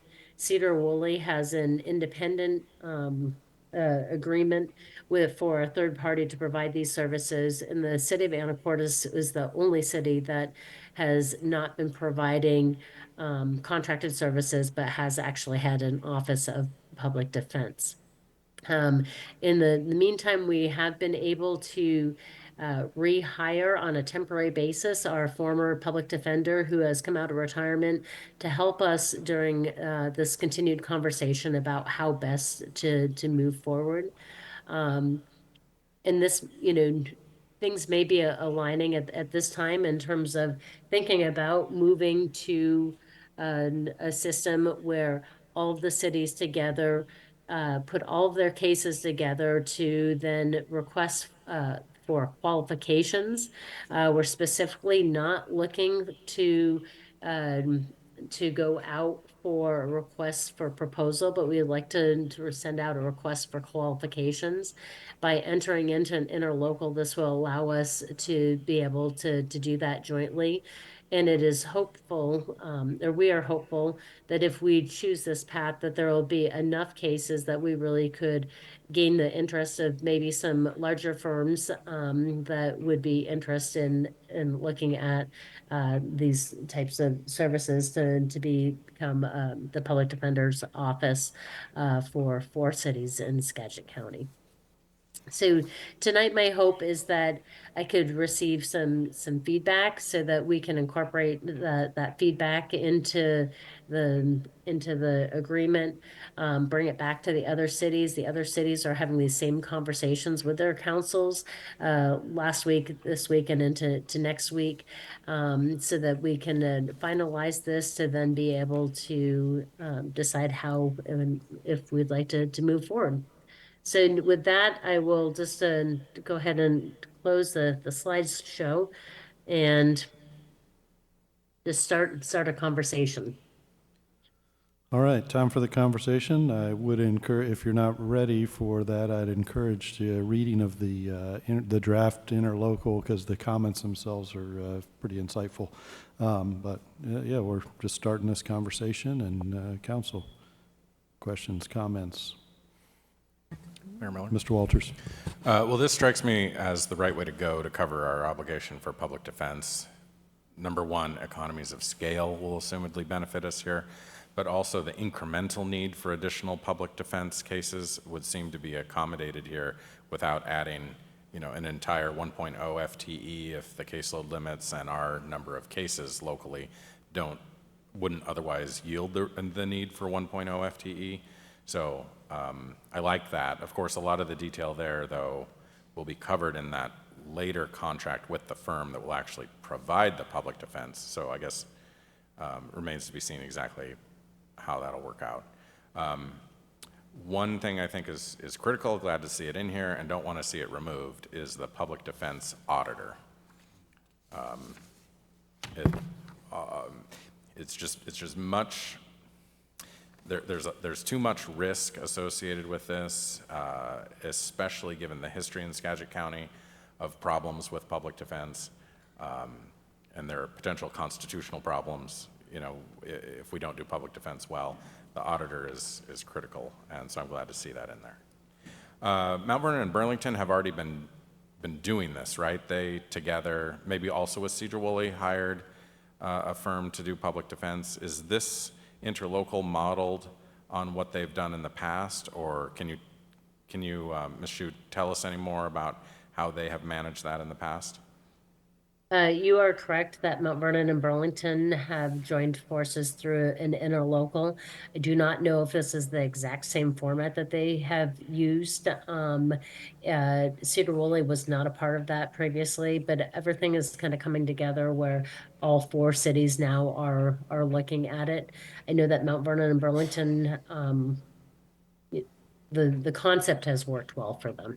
And I think that they've thought through many of the items then that are necessary. And I do not disagree with you that, you know, keeping the third party independent auditor as a part of that agreement makes good sense.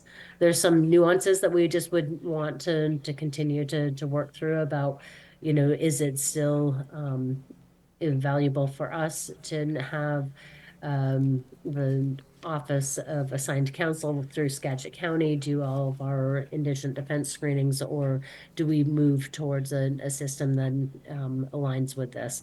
And there's going to be room for one-offs like that as well. Do we have I don't see it in here, but do we have a need for an out if we jointly, the 4 cities, can't agree on the contract with the public defense firm? Either the rate or the personnel or the firm or whatever.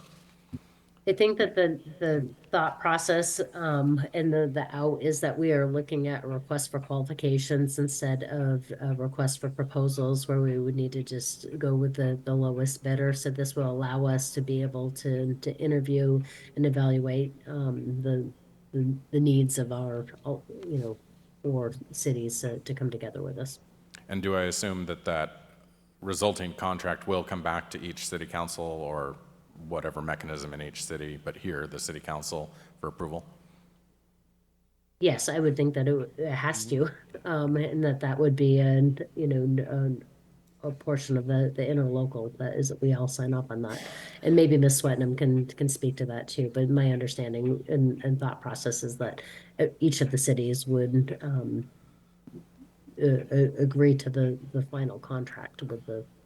Because there's no new entity being formed here, so all the cities will be party to one contract with the, is that the vision with the firm? If you were looking for Ms. Swetnam's head nod earlier, yes, you got that head nod that indeed it would come back to council. And I think to answer your question also, yes. Was that a yes to the one single contract with all the parties, all the cities as party? So I don't know I'm not sure the answer to that because I haven't been part of the conversations, but that's the way that I think those types of agreements have been done in the past, and that's going to be the cleanest way to do it so that you don't have, you know, separate agreements with everybody. But the city will have to contract directly with any attorney that represents, you know, clients on the city's behalf. So there will definitely be a contract that will come back. Okay. All right. Any other burning questions? Again, if not, you can certainly take a look at it Mayor and Miller? provide that feedback. Mr. Fantini. Just one question. First, thanks for this. It was scary in June, or it definitely took back a bit to see the changes that are probably coming. I just had a question about kind of like cost sharing for this. How do we do, because I'm sure that we all don't run the same amount of cases. Like I'm sure Mount Vernon has a different caseload than Cedar Woolley or Burlington or Anacortes. What does that cost breakdown look like? I saw there were some percentages in there. I didn't know if that would also be sort of the cost sharing that would happen, or could you talk about that a little bit? Yes, the proposal is that we look back to the prior year and evaluate the percentage of the total cases, and then that would become the city's allocation of the costs associated with it. So right now, it's showing 500 cases for the city of Anacortes. I'm having just another scrub on the numbers to make sure that that's an accurate number. That would be adjusted annually. We would review it in, I believe it's in October of every year, and then that would set the next year's percent allocation by city. Yeah. Okay. Appreciate you highlighting that one, because that is the biggest challenge with the interlocals like 911 and the jail, for example. You know, it always comes down to who's how much are each of the cities paying. So it's really important that we'll keep an eye on that one. Mayor Miller? Mr. Walters. And these percentages that we have in the draft that prorate that apportionment, do we, are they taking into account the relative complexities of the cases? Because that has always been the thing that makes it so difficult to figure out these caseload limits. They do not. It's based on the caseload, because at this time it's been voluntary whether or not we use a weighted system or not. But with the proposed changes that projected to go into effect in July, it does require a weighted system based on high misdemeanors versus low misdemeanors and what is considered to be a case. Okay, so that would just be one of my comments then. The billing from the attorney, from the law firm that is contracted pursuant to this agreement is definitely going to vary based on the complexity of each case. So if we for some reason have less complex cases, we should be paying a smaller amount. And then we would have the option, not the option, but we would have that kind of reanalyzed every year based on the prior year's cases. Yeah. Case. But if it's based only on the number of cases and not on the complexity, then that could end up being skewed. In municipal court only handles misdemeanors. The nuance will be the differentiation between a high misdemeanor and a low misdemeanor through this new system. So DUI is probably different than a theft. Right, and one alternative that I wonder if you've considered is simply having the billings allocated to each jurisdiction. I mean, you're representing a client for Anacortes or representing a client for Burlington. Could those simply flow through to those jurisdictions? That would seem to be the ultimate in fairness for handling the billing, and maybe not more complex, but I don't know. Have you thought about that? I had not thought about that, but I'm certainly willing to talk about it with the group. Okay, thank you. Mayor Miller? Mr. Fantini. Just kind of a question, and again, I am not an attorney and don't have a lot of background in this, but like, is there ever a time when a case would come up that we would have to go outside of that agreement, like to hire another attorney, and if so, like, how would we then make that decision? Would that also have to be a group decision? The thought process is with a larger firm that they will be able to have enough staff members available for that conflict or overflow, where it would be assigned to another person, Okay. another attorney.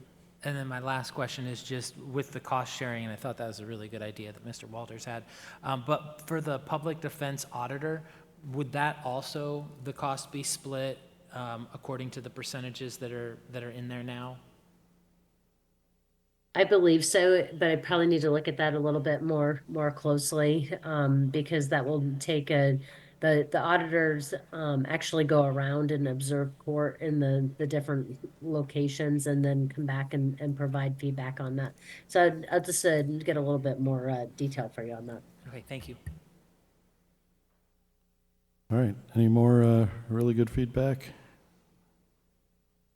Okay, thank you, and we will move on to our next item, which is item 6F, Interlocal agreement for moorage with the Port of Anacortes, and this is an action item, and Chief Harris is already at the podium. Chief Harris, when you're ready. All right. Thank you, Mayor Miller, members of council. So tonight before you is an interlocal agreement between the port and the city. This agreement is for the port to provide moorage for our boat in exchange for 2 training courses per year provided to port staff on marine-related emergency response. The moorage savings would be around $8,500 per year. That's going to depend a little bit on which slips or slip would be required when the actual boat arrives. Each year we'll work with the port staff to determine specific topics and schedules. It was kind of left intentionally vague so we can deal with emerging trends and things like that. More likely than not, they'll deal with things such as fires or hazmat releases in and around the port facilities, or preparation, response to natural disasters, things along those lines. Regardless of the agreement, training together on these kinds of topics is beneficial to both organizations, and really I see this as a win all around. Fairly straightforward agreement, but I'm happy to answer any questions you might have. Yeah, and I'm guessing it's an action item because it's such a great deal that we were able to work with our friends at the Port of Anacortes that you want council action on this one, right? Absolutely. Okay. Questions for Chief Harris? Mayor Miller? Mr. Fantini. Just kind of there's a few different marinas around. I noticed that we went with the port chose the Cap Sandy Marina. Is there like a strategic advantage to that marina, or I'm just curious? I believe it's the only marina that's specifically port owned. I think all the others are private. Oh, yeah. Got it. Yeah. Mayor Miller? Mr. Walters. This seems like a great arrangement to me. A minor obligation for the city of Anacortes and a significant benefit to the city. Yeah, I see no downside for, yeah, absolutely. I really thank the port for their willingness to enter into this arrangement. Of course, they're also getting the benefit having the boat right there in their marina. Obviously also a benefit to their other users of that marina. So I move that we authorize the mayor to sign the interlocal agreement as presented. Second. Motion by Mr. Walters, a second by Ms. Hubick to authorize me to sign the interlocal agreement for moorage with the Port of Anacortes. Additional discussion? Mr. Franciac, vote please. Mr. McDougall? Yes. Ms. Hubick? Yes. Mr. Fantini? Yes. Mr. Walters? Yes. Ms. Cleland McGrath? Yes. Ms. Moulton? Yes. Motion carries. Okay, thank you. On to item 6G. This is a contract award, Commercial Avenue Enhancement Project, design contract. This is a discussion item with possible action, and Mr. Ram, you're already back. Ready to Mr. go. Ram. Before you use a contract with Osborne Consulting in the amount of $120,440 to take the existing 60% design of Commercial Avenue improvements from 14th to 34th to full design, bid package, and construction engineering support. Previously, we had a contract with Lochner & Associates to do this work. The lead engineer on this project has moved employment from Lochner to Osborne Consulting, so the most efficient path forward for us was to allow that contract to expire and then contract with Osborne Consulting to complete the design. Questions for Mr. Ram? Mayor Miller? Ms. Moulton. Thanks. Mr. Ram, hi. I just have a question about the part of this that says the project will coordinate with the proposed improvements, etc. Part of the Q Avenue phase of the R Avenue long-term improvements at 29th Street. Could you speak a little bit about that? Those proposed improvements at Q and R at 29th Street? Sure. There is a design for a project. I did bring, thanks for giving me the heads up, Councilmember Moulton. I have a map, and I'm worried about constricting here, let's see if this is gonna, okay. Nope, that's not the right one. Sorry, my bad.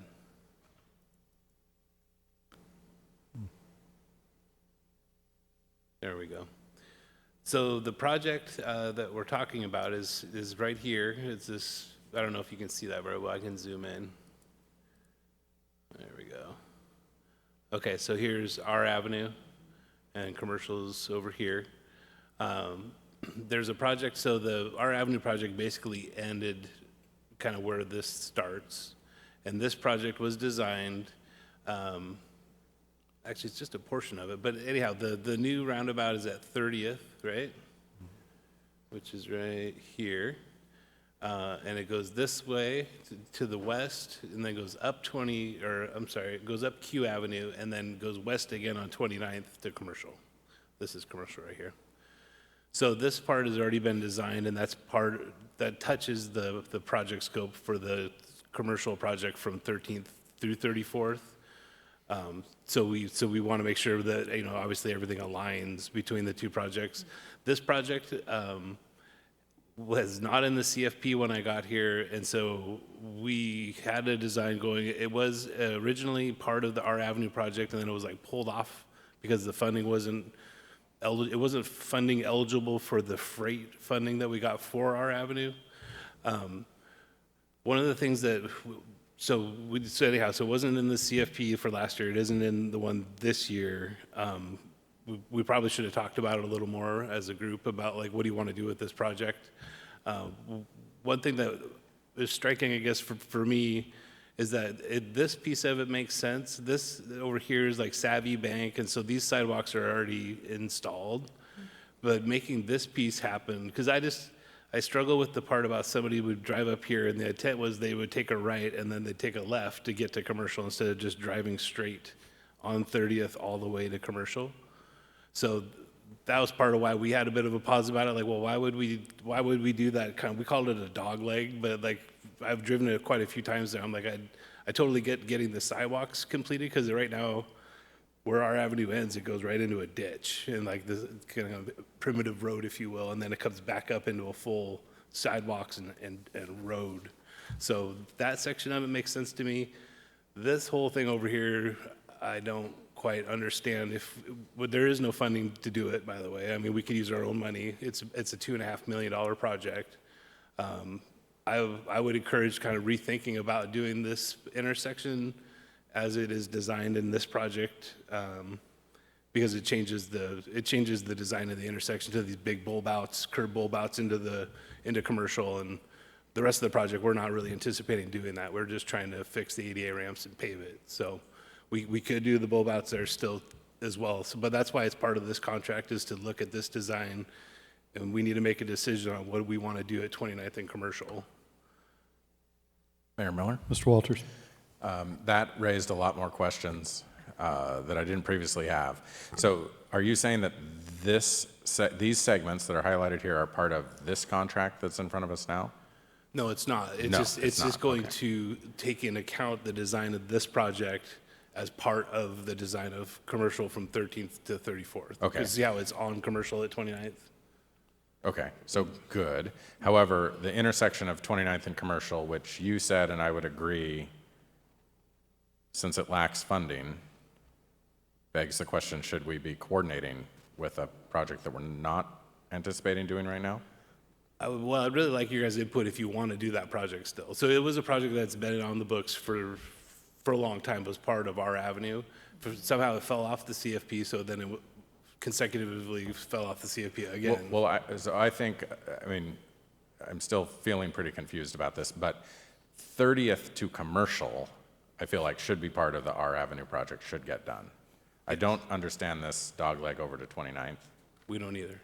Well, does someone? And the no, other streets in here, from 32nd over to 30th, I think continue to make sense, because that's likely to be a way that people find their way to that roundabout. I mean, how much, I don't know, maybe we have numbers on that, but the 29th to 30th, I don't follow that part yet. And I don't know. So the project was thought up by people that aren't here anymore. And the 29th to 30th component, are we locking ourselves in to thinking about that 29th and Commercial intersection as part of this contract here? The contract in front of you is just along Commercial. But it references this. That they're going to look at the intersection, because this has already been designed. And so, But that's fine, but if it costs money that we don't have, should we implement that design? I'm kind of thinking no. so my recommendation would be no. Sounds But like I we're on didn't the want to same kill a page. project without, talking to the rest, to the council about it first. Okay, I was not tracking this project. I don't know if the rest of you were. I mean, I was tracking these components from 30th and to 32nd because I think those are really important to connect to that new roundabout that is at 30th, which would not have been my first choice. But the 29th component, I don't understand. I want to hear the argument in favor of it if there is one, but I otherwise think that we should drop that, especially because what's at 29th Street? The bowling alleys The to bowling the alley north. project, the site of future redevelopment that assumedly some people will contribute to street improvements, right? Oh, yeah, the frontage is part of a development of that Yeah, scale. so should we not do that at that time? That's what I'd recommend. I just didn't want to make the decision without having a conversation with council. I'm sorry for all the rhetorical questions, but I That's mean, okay. it seems like that's what makes sense. Somebody else? Ms. Cleveland. Mayor Miller? Oh, sorry. I think you said you were, but you know how to chime in. Because Thank again, you. it's for recording purposes. Yeah. So thank you, Mayor Miller. So I don't think I agree with Mr. Walters. I think that 29th and Commercial intersection is very important. That is the north end of Storvik Park. And so if you don't go to 32nd and use that intersection there for a crosswalk, I regularly see folks trying to cross at 29th and Commercial. So at least that intersection for 29th and Commercial, I would like to see integrated in the design into whatever overarching Osborne plan we're trying to work with here. I do think that we see a significant amount of traffic on Q Avenue going northbound because folks take so if they're going north on Commercial, they take a right onto 34th Street and then start heading north again on Q Avenue. So to get from essentially 34th to 30th where that roundabout is an important component that needs to be addressed for pedestrian and bicycle safety. I agree the dogleg from 30th to 29th and then over to Commercial is not as important to be done, but I would want to see that intersection be part of this design. Now, if it gets to a point where we can't afford it and it's going to stop the progress of everything else along Commercial and this overlay, fine. But I appreciate you including at least that intersection because I do think that that is a safety concern and is when I think about kind of folks, vehicular traffic moving quickly in relation to folks, pedestrians trying to cross, that is a very important intersection that should be dealt with now versus later. For a clarifying question, so you mean to do the bulb outs? So the intersection's narrowed? That's what you're recommending? I assume that's, so you said it's $2.5 million for this whole thing, correct? Right. I would like to see how much it would cost to do that intersection now, yes. Because we don't have it in the current 60% design. It's not Right. a huge deal, Well, but.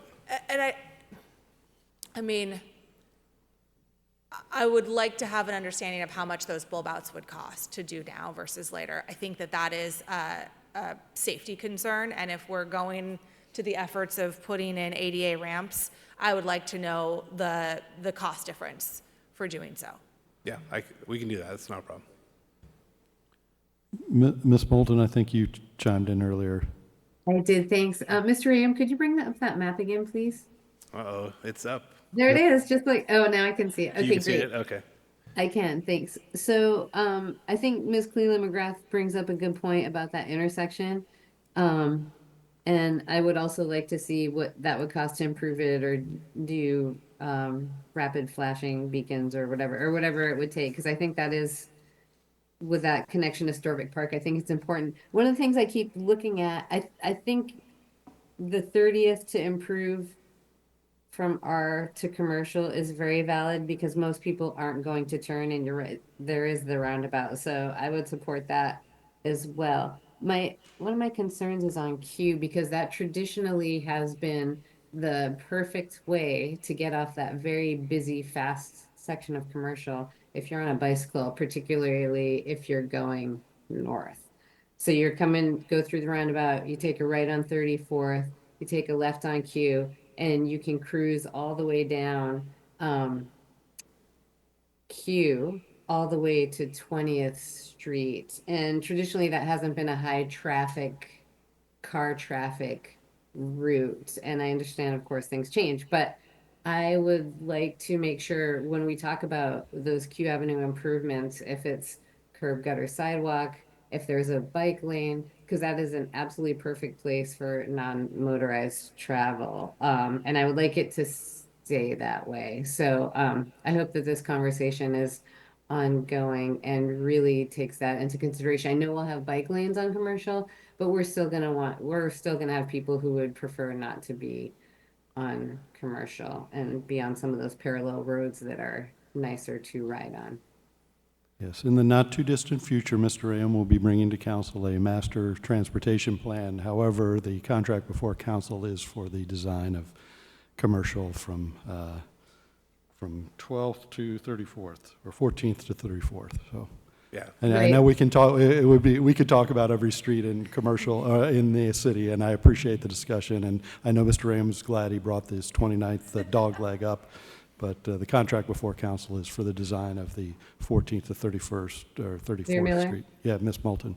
I understand that, but this is part of the consideration that's actually called out in the scope of work. So I think it's entirely appropriate to talk about this section. Absolutely. I just didn't want to get off on a tangent talking about every street, so thank you. Okay, I don't think we were in danger of that, but thank you.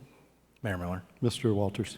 Okay, to reframe this a step back again, yes, we're talking about 14th or whatever it is, the 34th on commercial. 29th, I think, is an important intersection because 29th Street goes through to a much greater extent than 30th does, which kind of begs the question why there's a roundabout at 30th on R, but set that aside for a moment. The question, I think, that's presented in front of us, because we've already agreed with the idea that, look, we should do what is effectively a quick and dirty overlay on Commercial Avenue. Yes, we're adding bike lanes, but that's because they're required.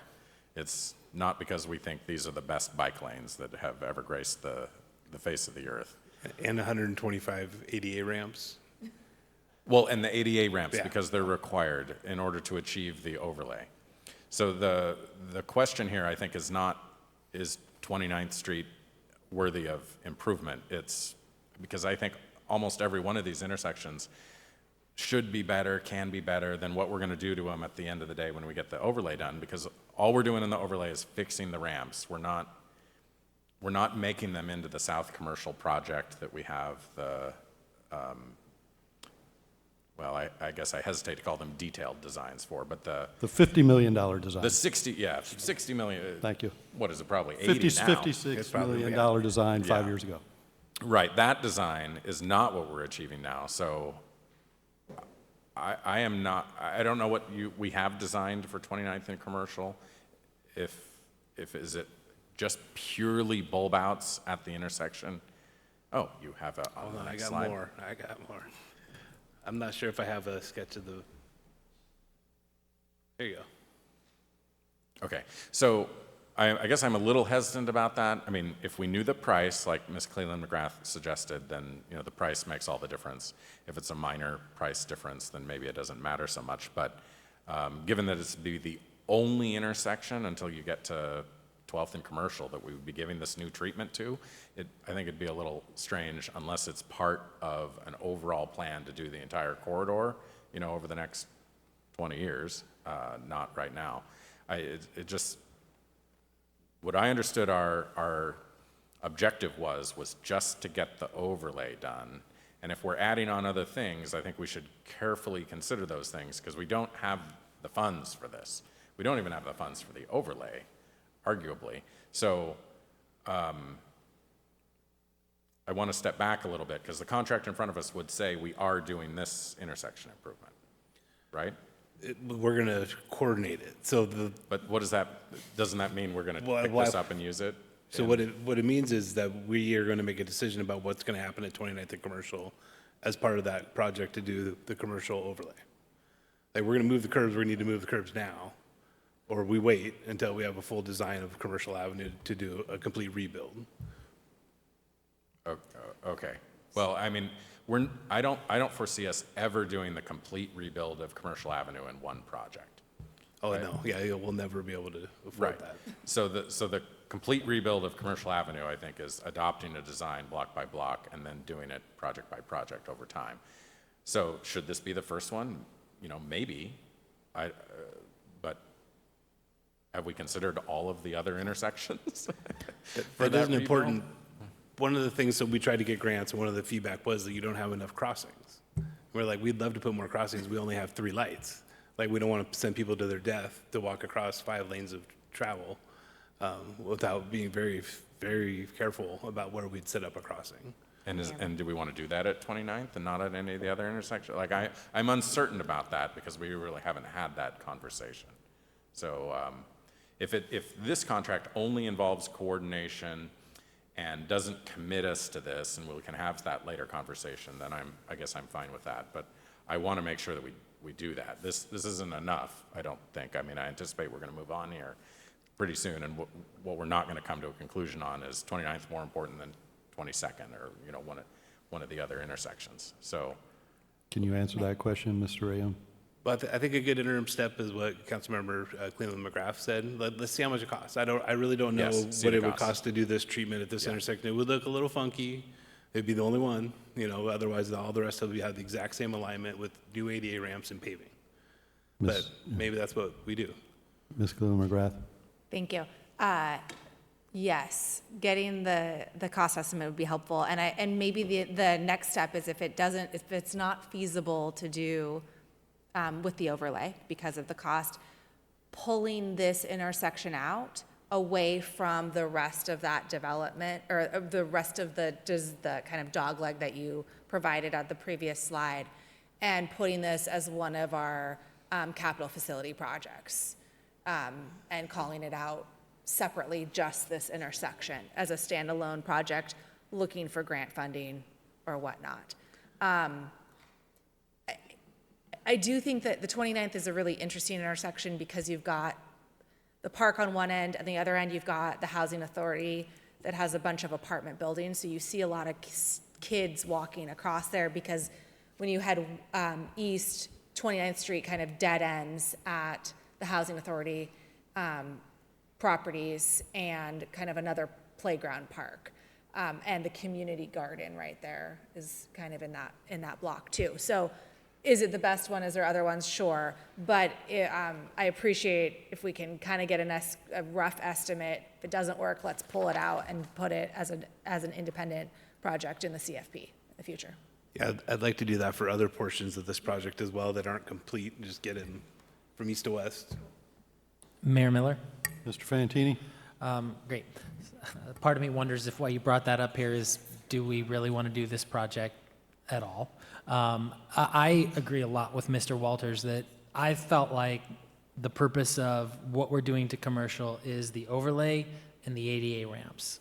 So, because I can definitely look at other intersections that are just as busy, just as dangerous, but I would like to know the cost on it as well. And maybe, like what Ms. Cleveland McGrath said, if the cost is too much, maybe we find 4 or 5 of these intersections that we put in as a different project. But I definitely don't want to get sidetracked with this intersection, this project to get sidetracked with this intersection. So that's just my opinion. Mayor Miller? Mr. Walters? The other consideration, I mean, you've got all of 29th between commercial and what is Q. They're highlighted. that's frontage for the development of the bowling alley lot too. I mean, they're going to have to improve that frontage as part of that, assumedly. Half the road. Right, yeah. And I would think it would make sense for us to improve the other side, probably at the same time, because otherwise it's just never going to happen. And I would save up money for that rather than do that intersection, because the intersection is going to be improved just by the overlay a little bit. You know, the ramps are going to be different. The effective width of the street is going to be different because of the bike lanes. It's going to be a little different anyway. Just to make it worse, the bull bats would probably be best at the intersections that have signals. If we were going to do them, those are the ones I'd recommend, because at least there's a, push button, then you can turn the signals and walk across safely. 29th doesn't have a signal. Right. So I worry a lot about really encouraging people to walk across that street without a signal or flashing beacons or, a pretty substantial amount of pedestrian safety features. Well, and we have also talked in the Public Works Committee about the negative of a bulb out for bikes, because you generally have to go around the bulb out, although you can do kind of a modified bulb out where the bike goes through a bulb out. And there's drainage. I mean, as soon as you move that curb, you're into storm. We'll get an estimate, though. I think it'll help us all a lot, kind of think about how many of these we want to do down Commercial, and it'll really help us narrow down what the final kind of vision of the corridor should be. All right. Good discussion. Anyone want to interest Mayor in Mr. Walters? So the contract in front of us, the one to contract with Osborne Consulting for continuation of this design, I move that we approve as presented. Second. Motion by Mr. Walters and a second by Mr. Fantini to authorize the contract with 19097TRN001 with Osborne Consulting, Inc. in the amount of $120,440 to perform Commercial Avenue Enhancement Project Design Phase. Any additional discussion? Mayor Miller? Mr. Walters? Just one more question. So is this in line, cost of this contract is in line with what we were expecting to pay for design under the previous contract? Yeah, it's a little less. Okay, thanks. All right. Anything else? Mr. Franciac, vote please. Ms. Hubick, Yes. Mr. Fantini, Yes. Mr. Walters, Yes. Ms. Cleland McGrath, Yes. Ms. Moulton, Yes. Mr. McDougall. Yes. Motion carries. Okay, thank you. And we are on to our final item, item 6H, which is a contract modification. This is a, late ad here, but you'll hear from Ms. Shu in a second to tell you why. Dedicated internet access at NOAANET's Burlington Point of Network Presence. So a discussion item with possible action. Ms. Shu. Mayor, Council, and members of the audience, thank you for allowing me to add this late to the agenda. Tonight, what we're asking for is a contract amendment with NOAANET to allow us to increase our direct internet access, our backbone fiber. So, sorry. The city contracts with multiple service providers to provide diverse paths for our upstream internet connectivity. And most recently, we have seen our peak download traffic currently at 10 to 11 gigabits per second in the evening. And interestingly, our highest peak that we've seen so far was the USA and Canadian hockey games last week, even higher than what we had experienced during the Super Bowl. What this contract does is it provides for a 15 gigabit per second symmetrical service over our 100 gigabit per second interface that we have already set up, and will allow us to increase our primary internet source as our customer base grows. We are getting very close to being able to get sections of the EDA area up and installed. So just to give you a brief overview of where we are from a business perspective, at the end of business today, we had 2,635 customers. If you look at this take rate, You'll see in all the areas that we are currently providing service that we have over 50% take rate.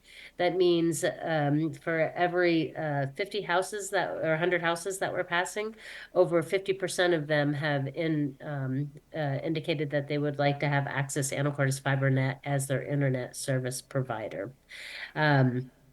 The areas where we have the highest levels of actual orders in service is in the pilot area, and then we are continuing to in the Guaymas View and West End to continue with that infill. Yeah, Ms. Shu, you got three anxious members on the dais that are still waiting Oh. waiting for that EDA area to expand. So Yes. thank you. I think that that's We're- happening we sooner, wanna- sooner than later. Sure. In regards to the terms, what we're asking for tonight is to modify our current contract with NoaNet for the direct-to-internet access. We currently have a 36-month contract that began on September 7th of 2024. This will add an additional 3 gigabits of service, bringing us up to 15 gigabits of service, and will add 24 months to that term. So it does extend the contract out now through September 7th of 2029. So what I'm asking for tonight is a council action to authorize the mayor to enter into this contract modification with NoaNet. I think that this is a good problem for us to have, that we are needing more DIA to be able to meet the ongoing needs of our customers. I'd be happy to answer any questions they may have. All right, questions? Mayor Miller? Mr. McDougall. I didn't have a question, but I actually wanted to call out, well, another congratulations to the fiber team. Basically, 11 gig of the live streamed hockey game means that they have successfully transitioned a whole lot of people from cable TV to streaming of live TV, which, in the beginning of this project, that was a serious concern. Like, what do we do about TV?